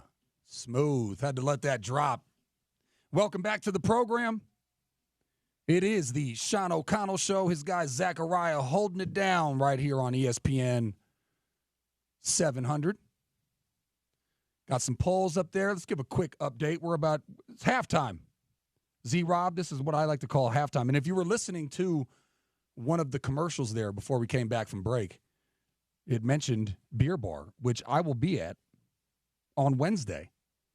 Come down and see me at Beer Bar. I'll be live in person. You can take some pictures, shake some hands. I'm sure we're going to have stuff to give away. But I will be there Wednesday from 11 to 2. I believe I'm on remote Thursday and Friday. I'll give you those details later. Again, you can always text in or call in 877-353-0700. You can text in or call in 877-353-0700. And then the two polls that we put up, simple questions. And let's see the early results. Ooh, got a lot of votes on the are you okay with Utah's new offense becoming New Mexico West? Your options were yes, we need the change, or no Power 4 experience. Over 100 votes, 68% yes, we need the change. Z-Rob, surprised by the results? I thought it would have been closer to 75, 3/4, or maybe a little bit higher. This is closer to, it's just about 2/3. Yeah, it is a little surprising, And granted, we've seen this style of offense from Kyle Whittingham for a really, really, really, really long time. Yep. So and had success. Yeah, back-to-back Pac-12 champions. Yeah, and we had great receivers. Cam was healthy, good running backs. We had Tavion Thomas, Mekhi Bernard, Joe Williams. Yeah. I also wonder how much of this is changing conferences. Yeah. Going from the Pac-12 to the Big 12, you got to make some adjustments, and maybe one of those is offensively. Yeah, and we saw the year that BYU had last year, and they just completely flipped it around.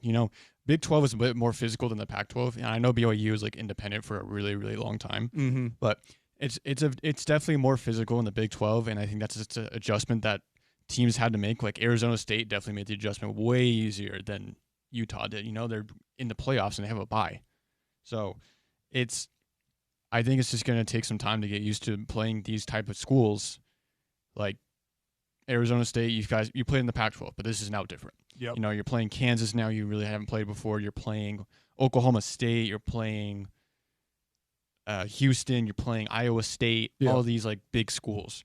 So I think it's just a big adjustment for the whole team, as it's their first year in the Big 12, and it's just an adjustment that has to happen. And we saw that with BYU last year to this year. Again, 2/3 of you say, yes, we need the change. When I say, are you okay with Utah's new offense becoming New Mexico West?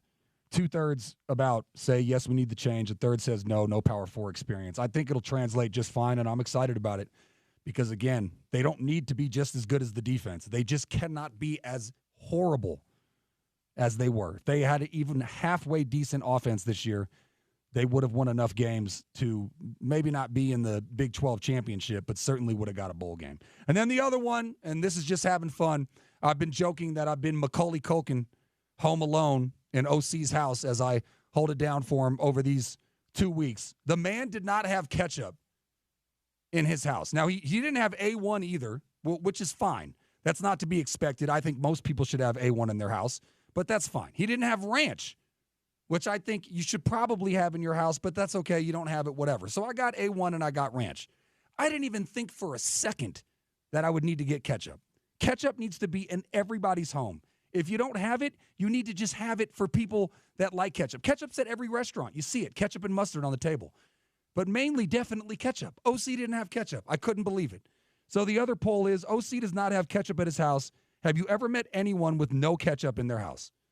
The options were yes, I'm also a nut job, and no, I'm not a nut job. I'm thankful for this. I would have liked it to be 100%. I feel like the 15% of the people are just trolling me because there's no way that 15% of the population does not have ketchup in their house. But that's the poll right now. 85% say, no, I don't know anybody that doesn't have ketchup in their house. And 15% say, yes, I do know people that don't have ketchup in their house, which is absolutely crazy. And you're expecting this to be 100% no. 100%. I'm so disappointed that it's not 100% to 0%. I mean, do you know anybody that doesn't have ketchup in their house? I mean, I don't have ketchup in my apartment right now because I'm out of ketchup, but I need to get ketchup. So if me and you hung out and we got some burgers or something, and I went back to your apartment, you do not have ketchup in your apartment? I would have to go buy some. Because Wow. I ran out. That is deplorable. I ran out this weekend. I made myself a juicy burger with ketchup, and I used the rest of my ketchup. Okay, well, here's the thing. For all of you listening out there, if you're a guy like Z-Rob and you ran out, in the very minimum, you should have the little packets that you get anytime you go to a restaurant or you pick up food for takeout. You should at least have that as a backup. To me, it's like not having hot water or not having heat, which he has both. Very nice house OC lives in, and I'm very much enjoying myself, but not having ketchup is deplorable. All right, coming up at about 12:45, 12:50, we're going to do fun in the 40s, fun in the 50s. But right now, wanted to revisit, and this might be an ongoing story. I think it'll start to fade away as people stop reacting to it, and now it becomes a reality that the greatest NFL coach, arguably, because I hate giving Belichick or Brady the GOAT titles, but it's pretty hard to argue against. Greatest NFL coach, arguably, now coaching at North Carolina. Instead of Chapel Hill, now it's Chapel Bill. But some former players reacted, and they sound just as shocked as anybody else. Let's start with, I believe this was on NFL Countdown before the games began yesterday. This is Teddy Bruschi giving his reaction on Bill Belichick not being in the NFL. Teddy? I wasn't ready. I thought you were going to break. Oh, no. It's all good. Teddy Bruschi on Bill Belichick. That's all right. You want to do it next segment? We can do that. All right. Me and Z-Rob were not in the best communication right there, but that's fine. We can't be perfect for 3 hours. So we'll do that, I guess, in the fun in the 40s. I have other stuff, but I can push that down the line. So coming up next, we will hear the reaction from some of Bill Belichick's former players, Teddy Bruschi and also Tom Brady, their reactions to him becoming the college coach and not an NFL coach. We will do that next in Fun in the 40s/50s. You're listening to the Sean O'Connell Show. Zakariah holding it down right here, ESPN 700.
rolling down the street, listening to the OC show in the Utah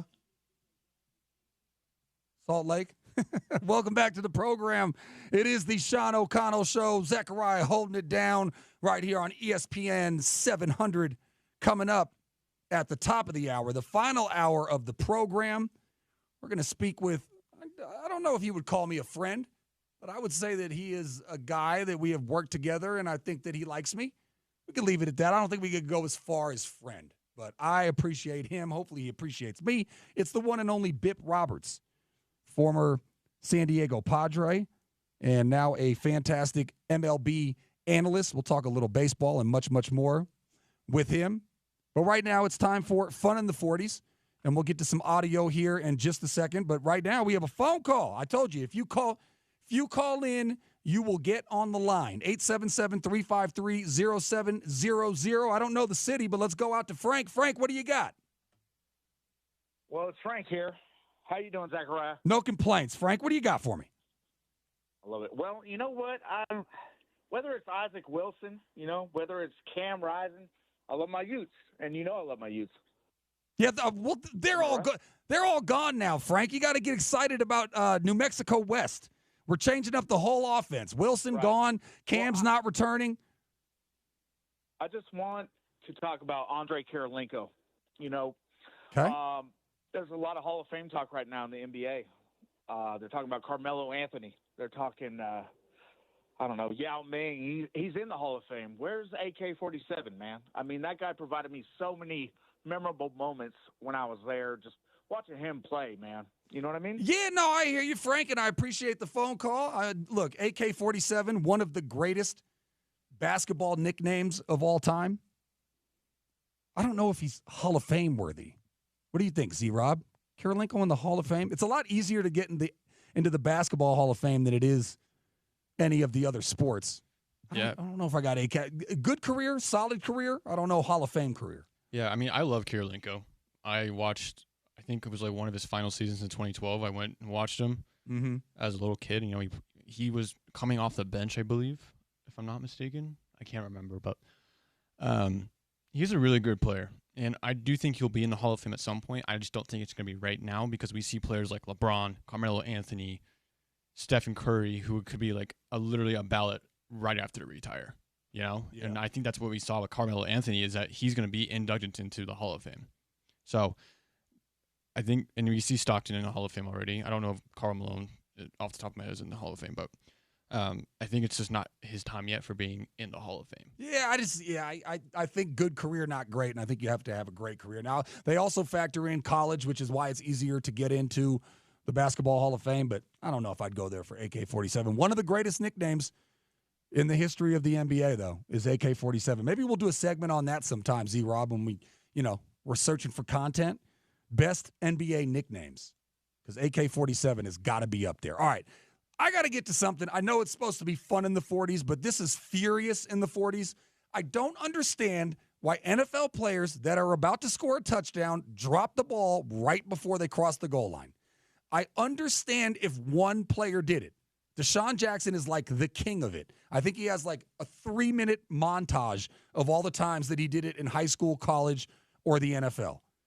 I don't understand. You know how hard it is to score a touchdown in the NFL? I don't know because I've never done it, but it seems to be extremely hard unless you're Lamar Jackson or Josh Allen or Jared Goff. But in general, you don't get touchdowns all the time. You're removing the touchdown from the history of your statistics from your career. And it's all because you stupidly released the ball before you crossed the goal line. How? Why? Again, if one person did it, I get it. But you would think if you are a player that has the possibility of scoring a touchdown, you would not drop the ball before you cross the goal line. It happened last week. It happened the week before. It happened twice yesterday. Twice. And from Jonathan Taylor of the Colts, we'll go to the audio right here. But Jonathan Taylor, you're one of the best running backs in the league. You scored touchdowns a lot. How can you drop the ball? If I was ever in that position, I would just, the whole time, I know there's a lot going on in your brain, and you got to avoid tacklers, and you got to make sure you run the run route, and you got to make sure you stay in bounds and all that stuff. I get it. But it would be ingrained in my brain, having seen previous people do it, to never do it. Here's the audio on the great running back for the Colts, Jonathan Taylor, removing a touchdown from his own personal record book. And we've seen this happen more than once this year. The player's not breaking the plane of the goal line. The ball comes loose. We see him let it go before it breaks the plane. We have a fumble in the field of play, and we all know now that a fumble in the field of play, rolling through the end zone, out of the end zone, the result is a touchback. We clearly see him dropping the football before it breaks the plane of the goal line. It's unbelievable. And it did not just happen once. Here's the Bengals, Jordan Battle, dropping the ball against the Titans. I just don't know why players do this at times. He lost that ball before. He was switching it into his other arm, and he lost that well before he got to the goal line. No doubt about that. What a shot. And what I just don't know what I would do as a coach. I would lose my mind. I mean, Z-Rob, what do you say? What do you say to somebody that does something so stupid? Like you and I, we try to put together a good, entertaining show for the listeners. Right. But if I made a huge mistake, like just turning my microphone off while in the middle of an interview when I'm asking a question, I just hold the off button. That's the equivalent. You'd be like, dude, you can control that. This is not like, it's not a brain fart where you can wrap your head around it. Like, I get going for pass interference if you know a guy's going to score a touchdown. That's a mistake, right? You never want to pass interference. But you can wrap your head around this. This is as simple as not dropping the ball before you cross the goal line. For the love of God. There are people in the NFL that have played for years that have never scored. That's why you see when an offensive lineman is deemed eligible and they catch one, it's like the thrill of a lifetime. Here you are with the opportunity to score a touchdown. All you have to do is not drop it before you cross it. And it happens. It's not like it just happens once. Z-Rob, if I was a running back or a wide receiver and I'm watching SportsCenter as I'm winding down, maybe sitting in an ice bucket, and I'm watching highlights, and they show a guy that does it, that would be ingrained in my brain to never do it again. Yet you see it over and over again. I cannot explain it. No, I can't explain it either. And it's football 101. Ball security, whether or not you're gone, like no players behind you, no players in front of you, whatever.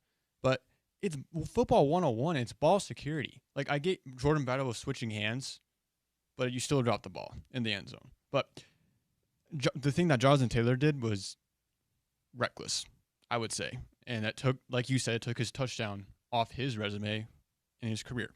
And it's just unbelievable. Yeah, it's just football 101 with ball security. Yep. No doubt. Anyways, I just hope it never happens again. But inevitably, it will. It's just, to me, it's completely inexcusable. That's not one of those things. It doesn't matter how much stuff is going through your brain. That's one of those things that should be in there to just make sure you're at least a couple of feet past it if you want to drop the ball. Just don't do it right by the goal line, because it's going to go out of bounds or it's going to be a touchback. And now not only did you not score, the other team has the ball. Got a text from the 801-712. Oh, man, please don't talk about dropping the ball on the goal line on Utah radio, man. Look, it applies to Utah football. I hope that all the Ute players that have the possibility of scoring a touchdown watch this and never do it. Can you remember a Ute doing it, Z-Rob? I hope not. I can't either. I think I've seen other college players do it. Yeah. No, I mean, yeah, it happens all the time. And it's it's infuriating. What's that? What was that one? What was the one player in college that just dropped the ball like right outside the end zone? Do you remember that? I don't know, but Deshaun Jackson did it all the time. Yeah. In high school at Cal, and when he played for Philly, and I forget who else he played for. But played for the Commanders. Yeah, that's right, Commanders. He played for. He was, in the words of Dave Chappelle, he was a habitual line stepper. He was on the Rams too, I think. Yes, but towards the end of his career, yeah. Yeah. Anyways, he did it all the time. But if you're a Ute player out there listening, wide receiver, running back, or whoever else, maybe we love the pick six here in Utah Nation. So the DBs, anybody listening, please don't ever drop the ball right at the goal line. And I wonder how many fantasy playoff games were affected by Jonathan Taylor, because that would be a starting guy. Anyways, to me, completely unexplainable and unforgivable. So anybody listening, don't drop the ball before you cross the goal line. All right, coming up, top of the hour, final hour of the program, my guy Bip Roberts, former MLB veteran, current MLB analyst, and possibly running for mayor in my Bay Area. We'll talk to him about that and much, much more in the final hour of the Sean O'Connell Show. Zakariah holding it down right here, ESPN 700.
Man, I remember when this dropped.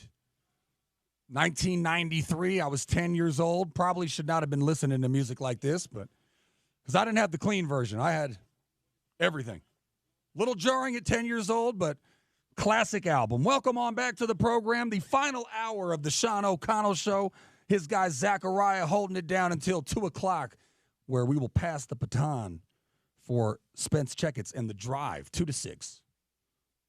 So keep it locked. Coming up, bottom of the hour, we'll get to that sound finally from the Lions-Bills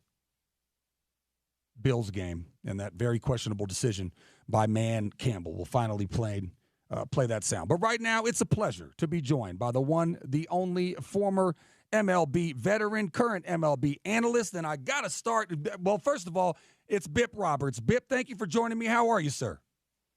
Man, I am sitting in the house while it's storming, raining, warm and comfortable, so I'm doing good. Yeah. As long as you're inside, it doesn't really matter if it's storming outside. Yeah, all my people in the Bay are texting me that it's a storm out there, huh, Bip? Yeah, we need it though. You know how it is. When we get it, we're like, man, I wish the sun would come out. But then when it rains, we're like, yeah, but we need the water too. See? Yeah, for sure. All right, I got to ask you about this possible mayor run that I'm reading as I Google your name, and tell me a little bit more about that, Bip. Man, I laugh about that because it was one of the A's post-game shows, man, and we have been talking about it the entire game about what was going to happen in Oakland and me being from Oakland and all that. I'm kind of tied in as to what's going on out there. And so one of the guys came in and said, hey, man, I think you could win as, running for mayor. And I'm like, what? And I never even thought about running for no mayor, right? Yeah. Especially not in the town right now because it's kind of wicked out there, man. Yeah. There's a lot going on. Yeah. And I don't know if that's a battle that I'm ready to fight. So having said that, I go out there on the post game and I say, man, you know what, Brody, man, I'm thinking about it, but I'd have to pray on that, man, because that's a lot of work. And so as time has gone by, I've been able to talk to some influential people, some people who really know what's going on behind the scenes. And, I just what I want to do is to be able to work with everybody. I don't want to choose a side and then have to draw a line. And then you know how that works. Some people want to work with you and some people wouldn't want to work with you. So with the programs that I have in Oakland, I just decided that it's best that I stay where I am, stay in my lane. I don't have a house in Oakland, first of all, so there's no way I could really run without being a resident of Oakland. I don't live in the Bay. I mean, as far as in Oakland area, I live outside of Oakland. So I thought that would instantly – I'd have to withdraw my name because I don't want to do anything that's shady, and now I start looking like what's happened before and all that other madness. So I'm not going to run, bro. I'm not going to do it. I'm going to continue to work these programs throughout the state of California that help these kids make sure that they're going to school, making sure that their families are solid so that they can get in school, make sure their moms and dads have what they need, and just do that type of thing. So I think I can help from outside to help everything that's going on inside. I want to talk to you about some of the baseball news, but this is my first time chatting with you since the last game in Oakland. I went, Bip, and a couple of my buddies were crying in the parking lot before, and I was like, I'm not going to cry. But I went in there, and I watched Barry Zito sing the national anthem, and I looked around. You have to understand, Bip, I was born in 1983, and so my formidable years, 6, 7, 8, 9, 10, they were in the World Series. My dad had season tickets. I remember him saying that Walt Weiss stunk right before he hit a grand slam, and everybody made fun of him. I grew up in that. I took Bart, getting out of Berkeley High, I took Bart to A's games. I'm watching the big three, Tejada and, Chavez and Giambi. And then, the run that they had after that with the two Mats, Chapman and Olsen on the corner positions. All of my years, Bip, was going to the Coliseum. And I looked around because I know that half of the fan base didn't want to go to kind of protest against Fisher and the fact that they couldn't get a stadium done.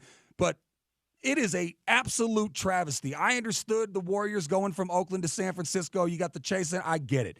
The Raiders, the Davis family always had funk. with Oakland. They go to Vegas, okay. But the A's belong in Oakland, and I know you were on the telecast on TV with Brody. Take me through the emotions of that game, because I soaked it all in and took a bunch of videos and got some dirt and got the little replica of the stadium. But it was a heartbreaking day for me and a lot of my close friends. How did you take it? What kind of experience did you have with the last game in Oakland, such a rich tradition in the city of Oakland and the Oakland A's? Well, you know, that morning driving over to Oakland, out to San Francisco to the studios, I was feeling okay. Like, you know what? This is it. I've already kind of mourned the entire season. Just want to get through this day. Now, when I get to the studio, Brody was talking to Dave Stewart. Dave was over at the Coliseum, and Dave just broke down. And so Brody was just talking to Stu, and they were just going back and forth on the interview, and I was just sitting in the corner watching it. And, you know, I was like, man, yeah, that was a tough one already, Brody. And the day hasn't even started yet. You know, and so as the game is progressing, you know, I'm good. I'm like, man, no, I'm all right, bro. We're going to get through this, man. You know, we got to do some pro stuff, man. You know how this goes. Yep. So, you know, at the end of the game, they take this lap around the field, and you know, everybody's just hanging out. And, you know, Kotze is just talking to everybody and saying, hey, you know, one more time, and then let's go Oakland, let's go Oakland. And then all of a sudden this music comes on in the background, and it's Tower of Power, and there's Lenny Williams singing this song, How I'ma Miss You, and all of this. And, man, we're sitting on set, and I'm like, man, come on, man, let's get this going, man, because all of a sudden something's starting to well up in me, man. I'm starting to feel this emotion, because it's the last game, and it's everything all of a sudden coming to a head. And now the show's about to start, and I had heard that song, I'm Gonna Miss You, man, and I was just like, wow, man. As soon as the show started, man, I just welled up, man, and the emotions started coming out, and that was, I guess, what I needed, because, you know, before I'm trying to be strong and not let that happen. But, you know, sometimes you got to just let these things happen before you get on air, because when you get on air and it's live, man, and these emotion comes out, it's tough to do a show. But we got through it, man, and, you know, it's something I'll never forget. But, you know, you said, hey, I'm 20 years ahead of you. So my first game was when the A's first came. Oh man, you had that run of back to back to back. I had that, man, in elementary school when they went back to back to back. Wow. You know. Yep. Raleigh Fingers. Yeah. Vita Blue. Yeah. Yep. Yeah. Reggie Jackson. Yeah, I know, man. It's it's just it's a shame. I mean, I didn't have to do anything on air, but I'm not a big crier, Bip, but I definitely emotions got the best of me. Well, I'm down here, and by the way, we're talking to Bip Roberts, former MLB player, current MLB analyst, not running for mayor, as he clarified right here on the Sean O'Connell Show. Zakariah holding it down, ESPN 700. Bip, I'm down here in Salt Lake, and the commissioner has been talking about expansion. Now, I knew they wanted a team to go to Vegas, and unfortunately, because I thought, you know, until they put a shovel in the ground, I wasn't going to believe that the A's were actually gone. But they're talking about expansion. I've heard Portland. I've heard Salt Lake. What do you think about adding 2 more teams? What does that say about baseball that a lot of people think is dying, actually growing if they're going to expand teams? And what do you think about Salt Lake as a possible team, as a possible location for an MLB team? Well, first of all, I think it may be time for expansion, because you have pockets of this country that really love baseball and that will support baseball. And I think that's what you really look for when you talk about a foundation when it comes to, can a team survive in a certain area? And Salt Lake has always wanted a baseball team. And it just seems like that's kind of a natural move, is to move up into that area to bring another team out west. When you look at it, you know, Dave Stewart and those guys are trying to work on something in Nashville. And, you know, Portland has always been a name that we heard and you know, people were thinking about years ago. I'd like to see Montreal get their team back, you know, because that was a great place to go play baseball, and it's out of the country, so to speak, and it was always a fun time at Montreal. So I just think that if baseball is in a strong enough position to where it can go ahead and multiply and bring more teams into the fold, I think that's good for the game. There's some great young talent out there. I thought what the Dodgers did last year was just incredible. The Padres have an outstanding team. You look at what the Mets are doing. But when you look around baseball, every team is trying to better itself. and it doesn't even depend on the market that they're in. They're looking to better themselves. Those teams that are struggling, excuse me, they're looking to trade their stars away and get some prospects in who can become future stars. But I just think that, when it comes to Salt Lake, what better place to have a team? I mean, when you have the support, you have the money, you have the foundation, you have the people that are going to want to put a winning team on the field, especially early in existence. I think that's what really builds your fan base, and that's what happened in Oakland. When they got here and they started winning, and that built the fan base, and also the loyalty came. So I love to see new things happen, man, because baseball is one of those games it's traditional, and it seems like every year it's the same. So let's make something happen that's a little different, and I think expansion is that. Yeah, and I think Salt Lake, they just got an NHL team. Obviously, they've had the Jazz for decades.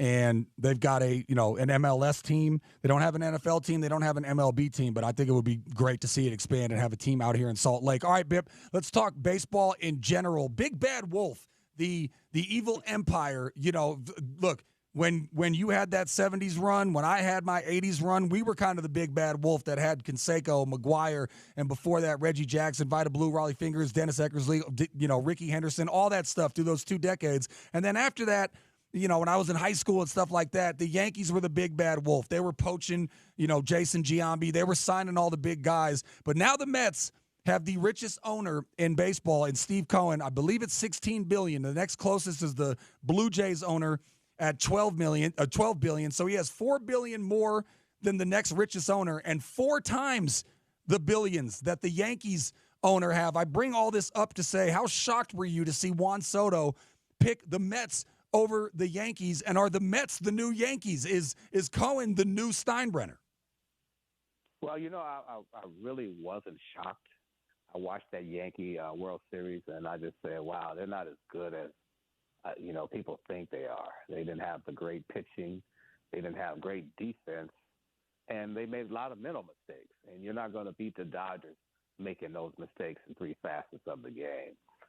The Mets, I went and watched them play the Padres earlier last year, and it was a great series back and forth. Just 2 teams that were competitive, 2 young teams that looked like they were hungry.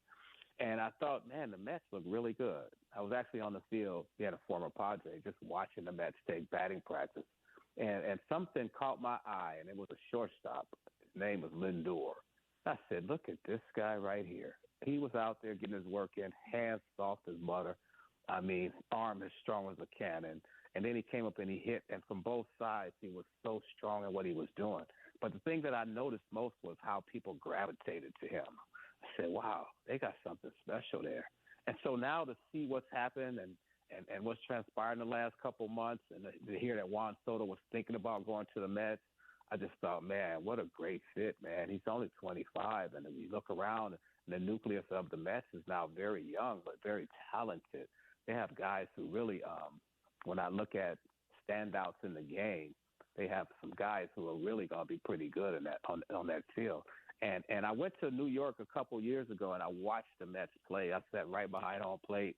I said, man, this is a really nice place to play baseball. So it doesn't surprise me that he went there. Yeah, we know who the Yankees are and who the Yankees also used to be, but they're not the Mets right now. The Mets have that blue pinstripe that's kind of popping right now with the orange, and I just love that, man. So Citi Field, I think they're going to love to have, this young man in right field out there. He may not be the greatest right fielder, but he sure can swing that bat. And I think that's what stopped the Mets from going further last year, was that the bats weren't as hot as they could have been.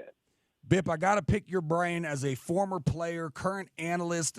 The changes that baseball has made. Now, I don't like the inflated base to increase stolen bases. You saw Shohei get 50 and 50, but I'm just picturing when I was a youngster watching Ricky Henderson hold that base above his head when he broke the record, and now they're bigger, so it's easier to steal bases. I'm not a huge fan of that.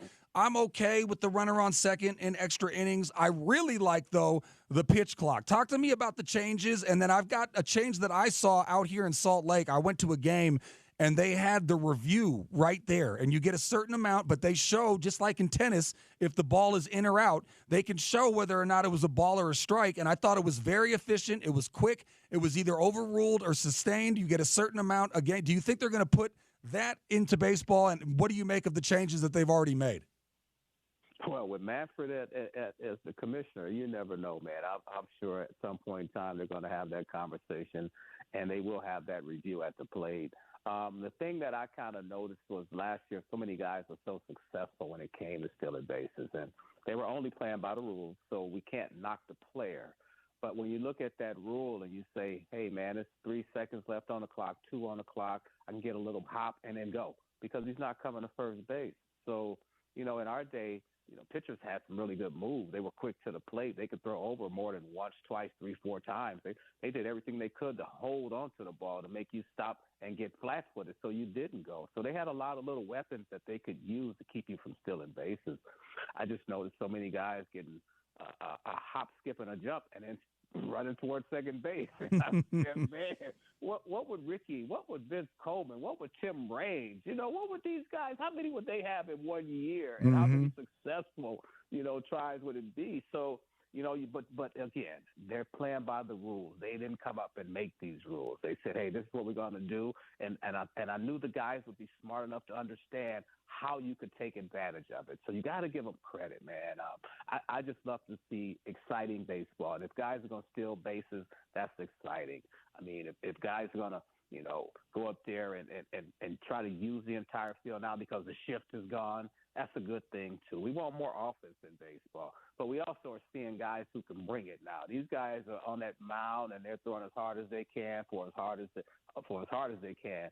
And I just like to see excitement. And with the pitchers throwing 85, 95, 105 now, it's amazing. But you have to have the offense to go with it. And I think that, baseball, just to me, it's just more exciting, especially with that pitch count or that pitch clock. What do you think about the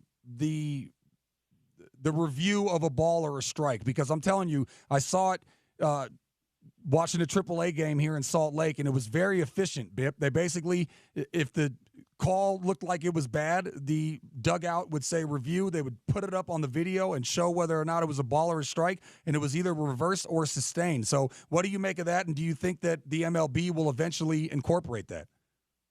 Well, it's funny. I think when I was playing and Doug Harvey was an umpire and I walked to the plate, he said, do you know who I am? And I said, Mr. Harvey said, no, I'm God. So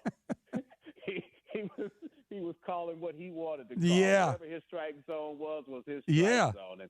And it was just a human element. But I really think as a hitter, when you go up there and you're facing guys who throw extremely hard and you may get one good pitch that you can handle, you don't want the umpire to take the bat out of your hand. So if you can, on one certain pitch, get a review when you knew it was a ball, but he called it a strike, and you get that back in your favor. Now the pitcher's going to have to come in there, and so you should be ready to hit. So I like the fact that you get things right now. You have a review at first base. You have a review everywhere else. We might as well have a review behind the home plate. All right, Bip, I got some audio for you. The late, great Tony Gwynn and you talking some baseball cards. It's funny, Bip, I don't know if you know this, but if you just put in Bip on Google, the first thing that pops up is Bip Roberts' card. And so I found this video with you and Tony Gwynn, and then I want to talk to you about a different card that they had a 70th anniversary of Topps baseball cards. So I'm going to talk to you about that. But first, let's hear this audio.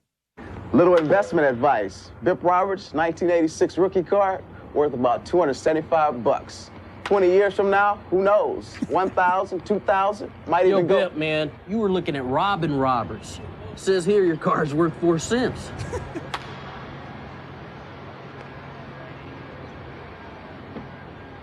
Yo, T, 4 cents if it's in excellent condition, but 10 cents if it's totally mint. Oh, sorry. How fun was it shooting that? And talk to me a little bit about how great Tony Gwynn was. What a hitter.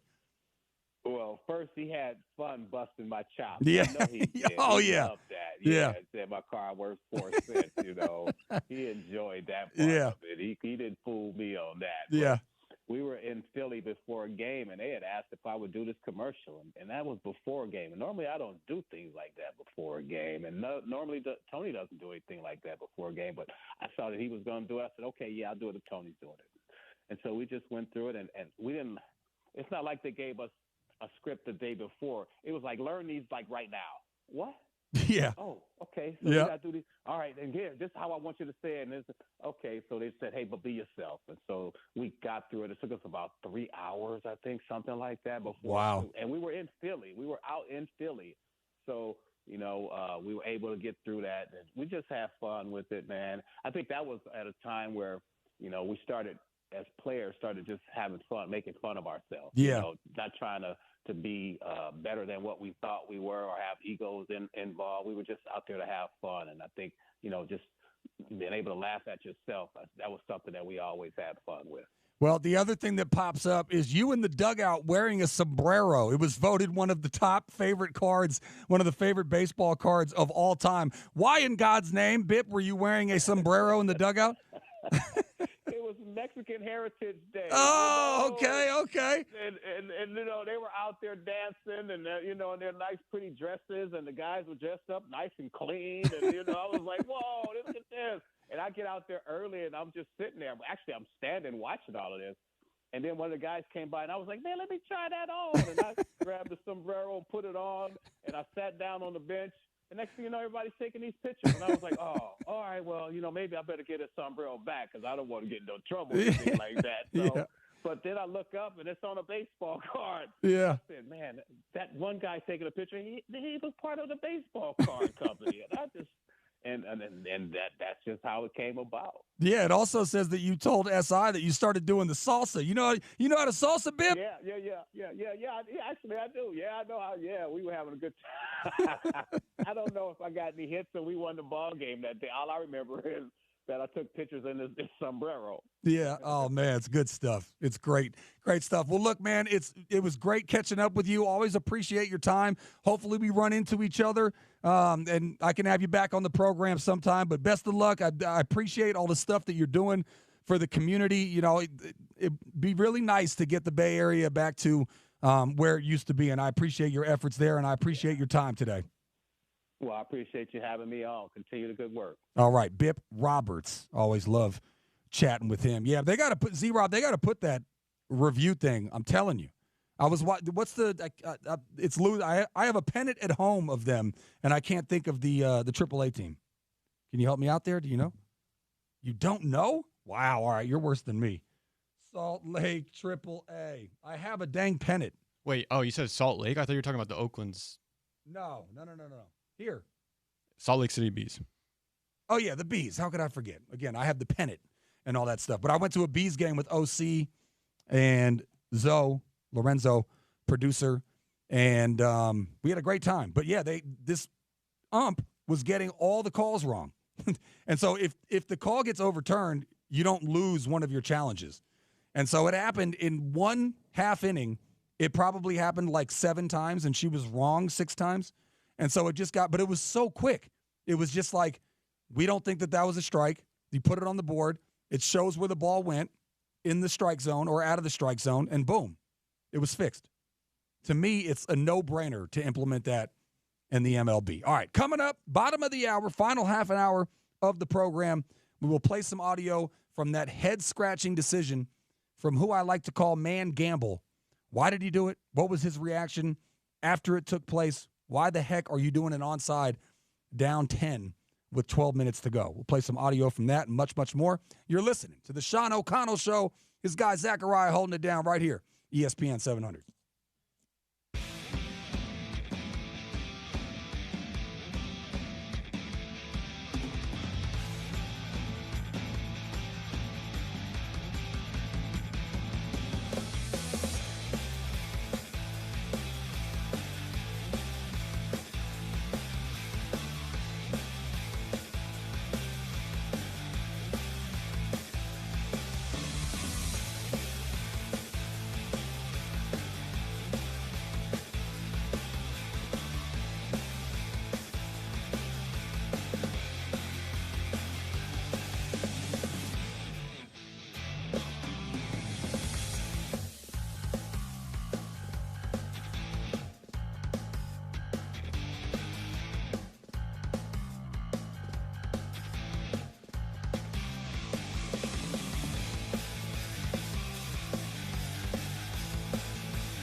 Welcome back to the program. It is the Sean O'Connell Show. His guy Zakariah holding it down. ESPN 700 coming up at about 1:45.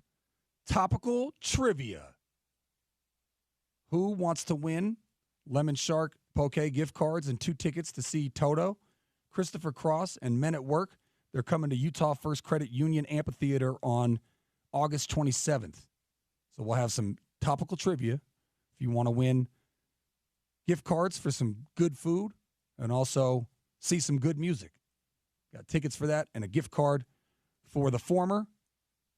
All you got to do is answer a question. Can't tell you what it is until about 1:45, so you're going to want to stick around.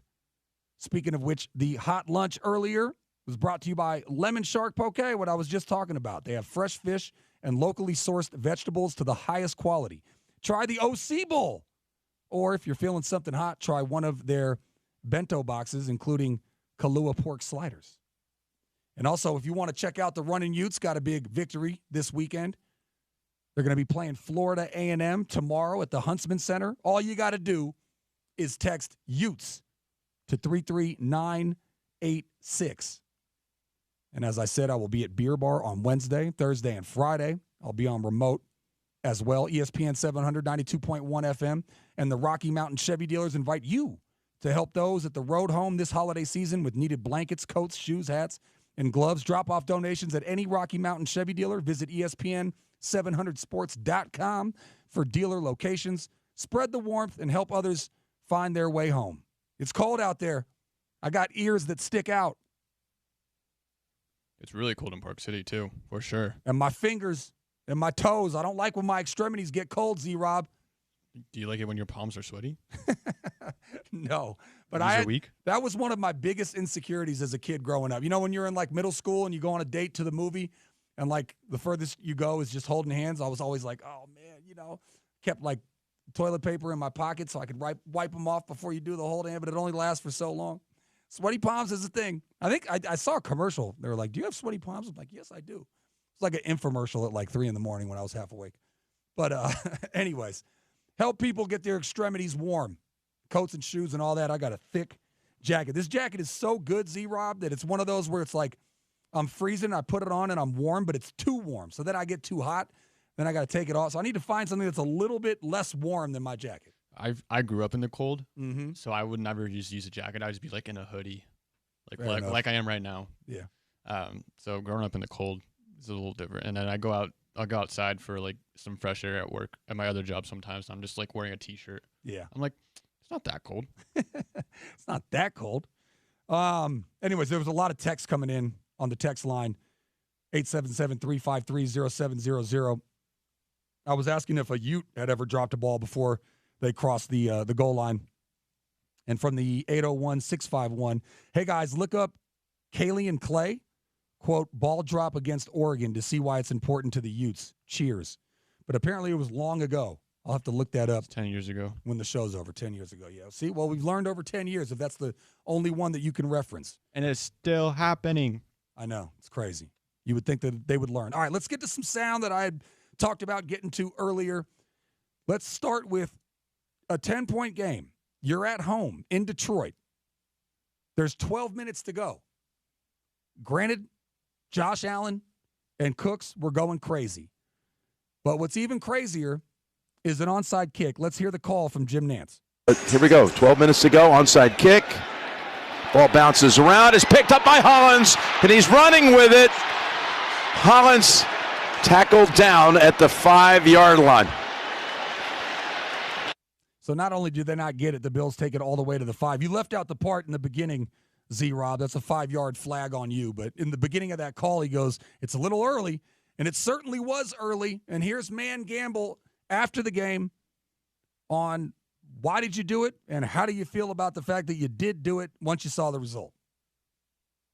Kick, what kind of motivated you to do that early?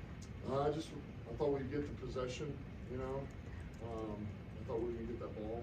And one of Bates' best kicks that I've seen him have. That was a big kicker at the end. You know, I think took a good jump on us, and Hollis made a heck of a play on it. And, you know, obviously now sitting here hindsight after them taking it down to the 3-yard line, yeah, I wish I wouldn't have done that. but it is what it is. Coach, we saw you give a lot of. It is what it is, and it did not go well. But look, sometimes he goes for it and he looks like a genius. I believe just a couple of weeks ago they were playing the Packers, and they could have just kicked a field goal and it would have left a little less than a minute, I believe, and the Packers had no timeouts. And he went for it on 4th and short and got it, and then milked the clock and kicked the game-winning field goal. So sometimes it works well. He looks like a genius, but when you take chances like that, sometimes you lose and you look like a moron. I just don't understand that much time in the game, Z-Rob. 10 minutes, I understand if it was 5 minutes maybe, but only down 10 with 10 minutes? Do you not believe in your defense that much? Granted, they had a bunch of injuries, Z-Rob. Yeah, and another injury update as well. David Montgomery is out for the rest of the year. Really? Yeah. He's having season-ending surgery on his MCL. So, ouch. Bye-bye Knuckles, and we got Sonic now. Yeah, love that nickname for the tandem. That's rough. He's been phenomenal for them this season, and they've got a lot. I mean, starting with Hutchinson, who might be able to return for the playoffs, but starting with him, he had a gruesome injury. And I think they've got, it's close to double-digit starters. We're not talking about backups. Starters out of the 22 that are out. Now let's hear some more sound. Bill Belichick making the headlines last week.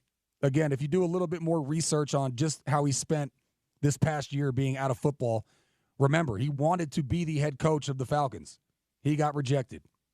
I'm sure he did a little digging for, I believe, the 3 or 4 current head coaching vacancies, and there might be more after the season's over. Cincinnati, Dallas come to mind. And my guess is there was not a lot of interest shown.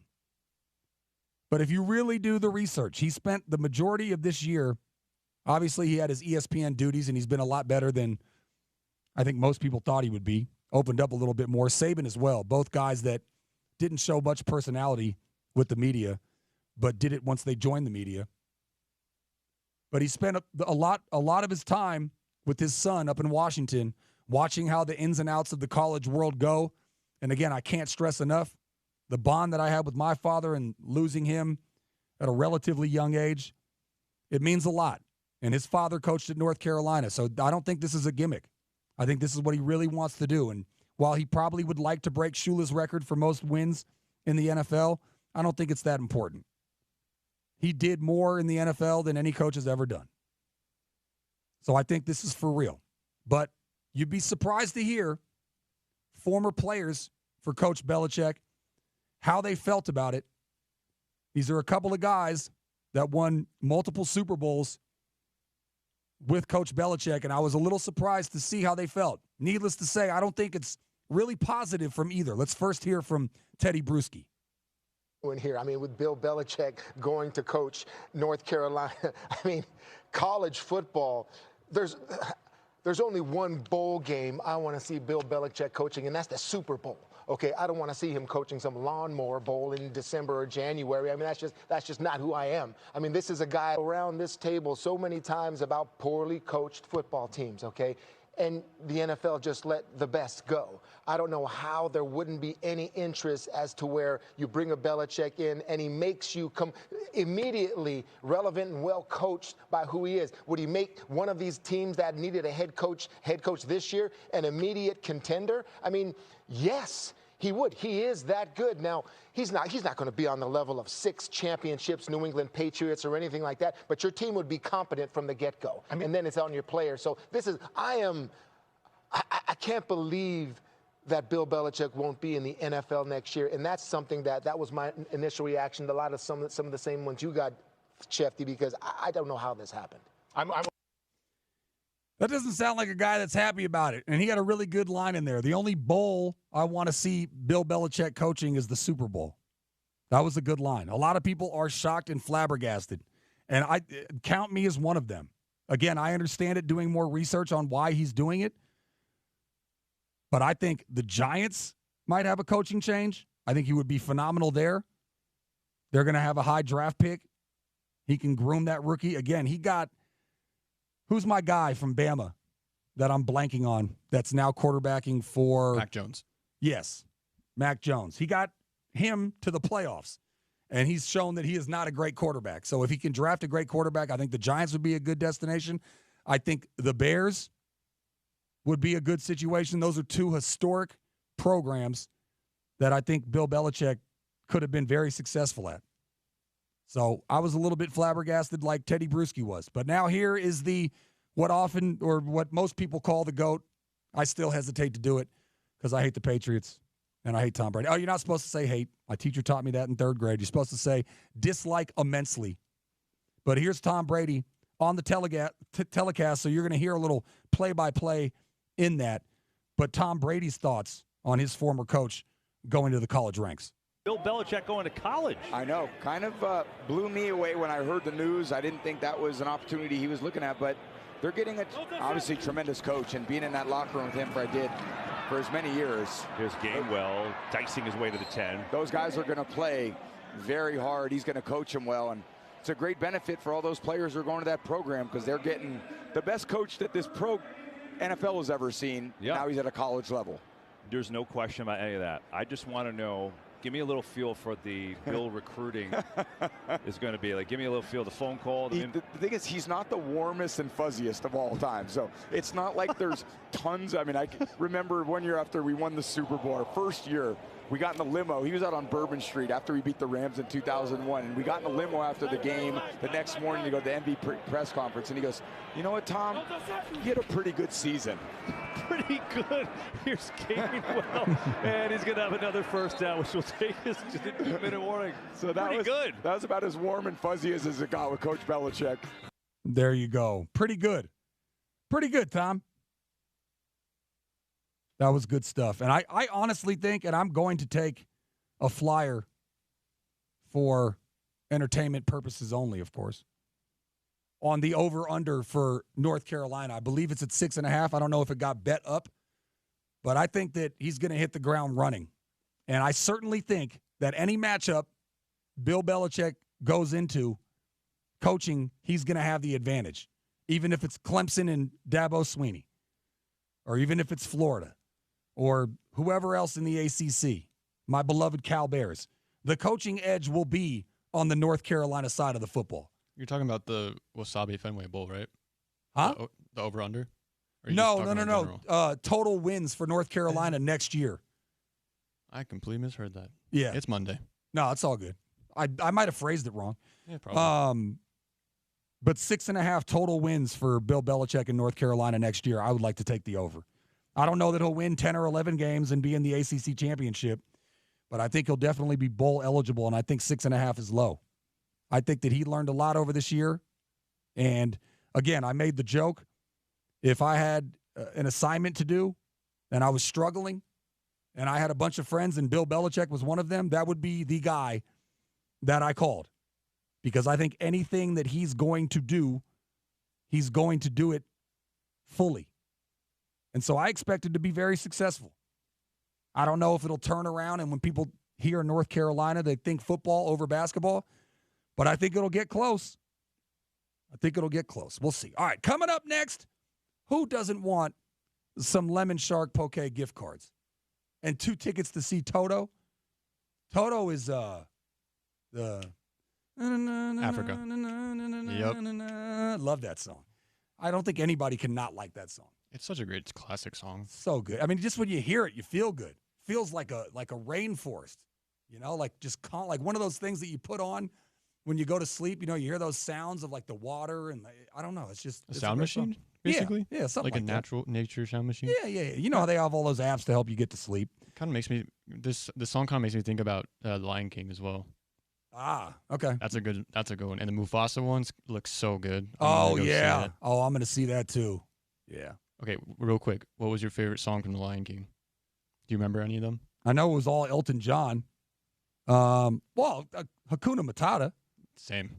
I mean, that's a wonderful way of going about life. True. Hakuna Matata. Means no worries. Yes, for the rest of your days. Yep. It's my problem-free philosophy. All right, you got to come back with either Africa or Hakuna Matata, and we'll do topical trivia. Stay tuned. Don't turn the dial. Lemon Shark Poke gift cards, 2 tickets to see Toto, Christopher Cross, and Men at Work. who are coming to the Utah First Credit Union Amphitheater on 8/27. All you got to do is answer a trivia question. And I'm just going to warn you, Z-Rob came up with this one. I think it's very difficult to do. You're probably going to have to look it up because we didn't even really say it on the airwaves. But you got to make it difficult when you got prizes this good. So we'll do that, much, much more as we wrap up the program. You're listening to the Sean O'Connell Show. His guy, Zakariah, hold it down right here. ESPN 700 and 92.1 FM.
O'Connell Show. His guy, Zakariah, holding it down right here, ESPN 700, Coming up top of the hour, you know what it is. When it's 2 o'clock, it's time for The Drive with Spence Checketts. He's going to join me here in a second for a little crosstalk.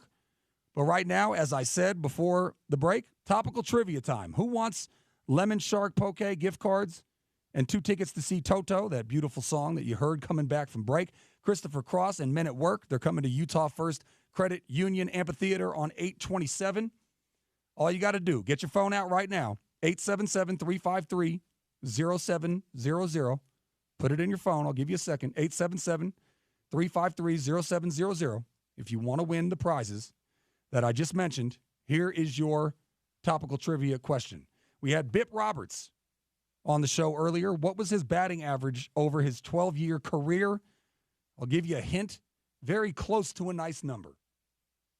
First one to type in Bip Roberts' batting average over his 12-year career will win those gifts. But right now, we bring on Spence Checketts. Saw Spence at the Jazz game. They were very competitive in the first half, and then I think it was sort of a situation where talent took over. Kevin Durant, Devin Booker, those guys can make shots. I mean, a lot of the times the Jazz were playing great defense, and those guys were just hitting good shots. But I was impressed with them at halftime, Spence. Well, that was, and we were talking about it at the game, first half was as well as they played consistently. And there was an outlier game where they beat Portland by 1 million because NBA players get hot sometimes and make shots. And they beat Portland by 40 without marketing. But that first half, and it's funny. I'm sitting there close to you, James and Smitty's there, and I'm watching Keontae George guard Devin Booker. I'm like, this is good, no matter what. Book can put 50 on him because Book puts 50 on everybody. Yep.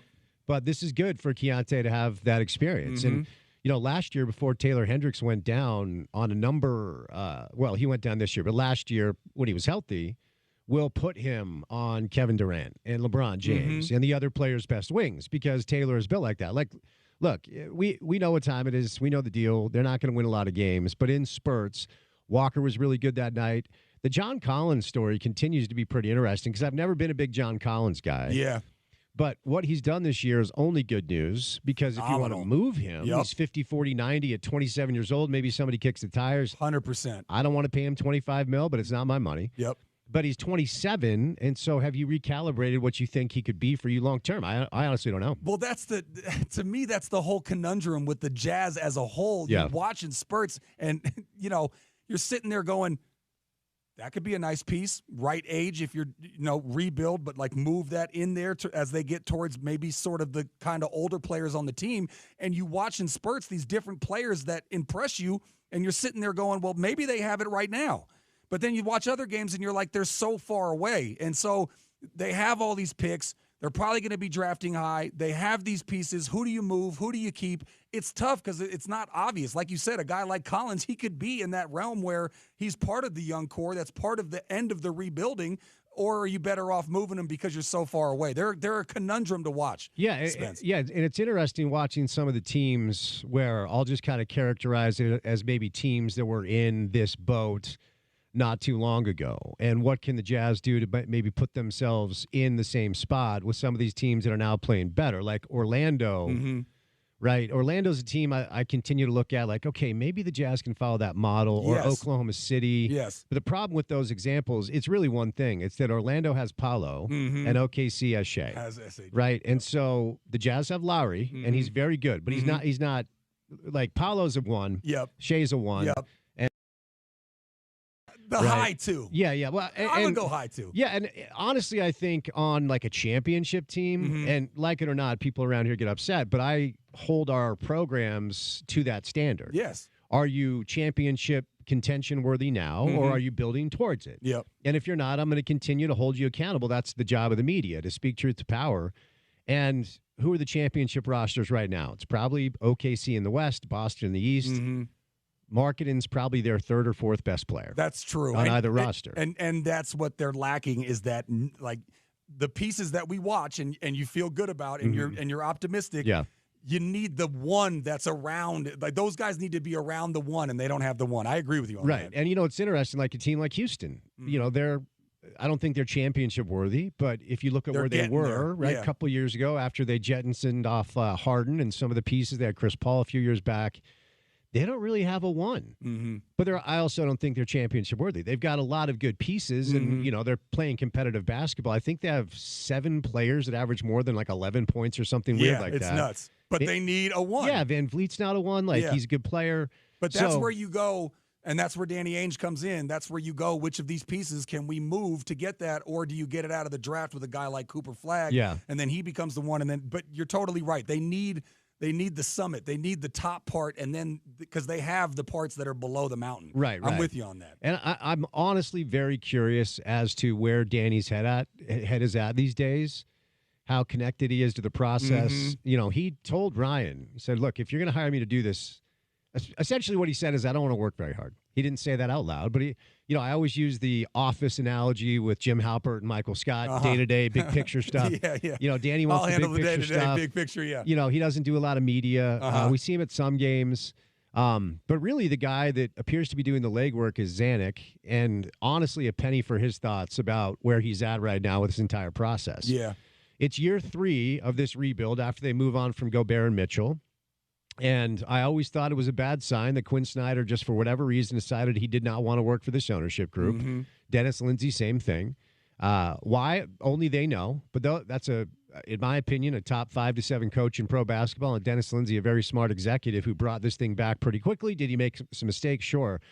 But when you have smart front office people and coaching people as well that just decide that they're not interested in whatever this is, my antennas go up with things like that. And I honestly don't necessarily fully understand their direction. I am glad that they've been bad from day one this year, as opposed to waiting until February to decide that was the play. That pick they have this year is top 10 protected, so you want to be in the top 10. Otherwise, it goes to OKC, who owns everybody's draft capital. So I don't know, man. It's interesting in this market. We have so many smart basketball fans that are used to great basketball, and that building was not full. No. And about what, 75%? Maybe. Yes. I mean, the nice thing is I went home after the show, showered, and didn't sit in traffic. I drove to the arena, got there in 7 minutes. Yeah. And didn't even have to leave that early to get home without traffic. Yeah. So I'm fine with the thin crowds if I don't have to wait in traffic. But I honestly wonder if we're going to start to see they'll announce a sellout because their revenue's fine and they sell sponsorships and tickets, and we are a cold weather market that loves to watch the Utah Jazz. But I want to see how long these basketball fans last with a product that's less than awesome. As I try to wrap up so that you can start your show at the proper time, I know you love the NFL as much as I do. For sure. Man gamble, 10-point game, 12 minutes to go, onside kick. Unjustifiable, right? So the Lions have lost 12 players on their defensive two deep. Starters. They're without 6 starters and then 12 players on their two deep. To me, that's Dan Campbell saying, I don't believe in my defense.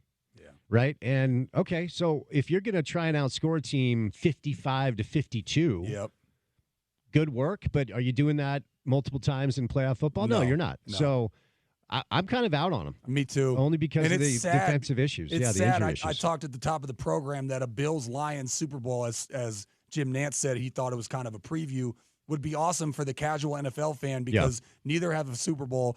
And the Lions were so close against the Niners last year in the NFC Championship game. And they come in and they run off 11 straight, never been done, breaking all these records. Goff with more touchdown passes than incompletions. And it's a team that I root for. My dad, a Dutch immigrant, went to Grand Rapids, Michigan when he was 8 years old or whatever. So I grew up watching Barry Sanders and all those teams. Yeah. And it's just it's a team that you root for, but you can only sustain Hutchinson, their monster pass rusher. You can only sustain so many injuries. But it's a shame, but I'm with you. I think they're still favored. They're in Vegas. They have the best odds to win the Super Bowl. Took a little dip, but you're right. They're still up there. The Ravens improved their odds a little bit. The Chiefs actually came down a little bit because of the Mahomes ankle thing. Nobody knows what's going to happen there. He deals with that every year. You feel like he does, right? And I just, to this point, like Andy Reid has earned every benefit of the doubt, to coach that team up to figure out a way to win. 100%. But yeah, down the stretch we come, man. Got a couple of Monday night games tonight. Now they're going to be all that awesome. But a fun Sunday of NFL football. What's coming up? Mostly football today, college and pro football. We've got a good guest list to kind of dig into the latest. There's a transfer portal rumor about a running back that could be on his way for the University of Utah. So we're going to bring in, we got Bill today. We have the voice of the Utes, Bill Riley. We have Josh Furlong from KSL. Garrett Bowles signed a 4-year extension with the Denver Broncos. Okay. Offensive lineman who played his college ball here is going to stop by. little NBA with Tom Haberstroh. So mostly football with a skosh of pro basketball. One final question. What do you got? Do you know anybody that does not have ketchup in their house? I wasn't expecting that. I scorched OC. I told him I was going to spend all 15 hours this week on him not having ketchup in his house. He has zero ketchup No in his ketchup. house. And I think that that's unforgivable. I had to buy ranch. That's understandable, even though I think that A1, which I think you should have it, but that's understandable if you don't. I didn't even think for a second. I mean, I have ketchup. I have backup ketchup, and then even if I run out of all that ketchup, I have the little mini ones that you get. When you keep the packets when you do the takeout? Exactly. I have them in my fridge just in case I run out of the regular ketchup. Answer to the question is no. By the way, is that a Roma shirt? It is. Are you a soccer guy at all? Not really. Okay. I like the World Cup and the Euro Cup. Okay. But I was in Italy, and my cousin gave this to me. Nice. Yeah, nice. We were having dinner, and he gave it to me. And red for the Utes. So I'm alternating between red and black as I tried to bring at least 10 outfits because, when you're on YouTube Live, you can't wear the same shirt twice. I'll be honest. I totally forget we're on YouTube. I am completely a creature of habit. And so I wear the same outfit every single day. Fair enough. Fair enough. Good to see you, man. Yeah, good to see you, too. Have a great show. Keep it locked right here on ESPN 700 for The Drive with Spence. He'll take you from 2 to 6, get you through your commute. That'll do it for me. I will be back tomorrow and the rest of the week. I'll be on remote Wednesday, Thursday, Friday. Come see me at Beer Bar on Wednesday from 11 to 2. That should be fun. I've not been there yet, but I will be there, and hopefully I will see you there. Again, keep it locked. The Drive with Spence Checketts coming up next. You've been listening to the Sean O'Connell Show. His guy, Zakariah, holding it down right here, ESPN 700.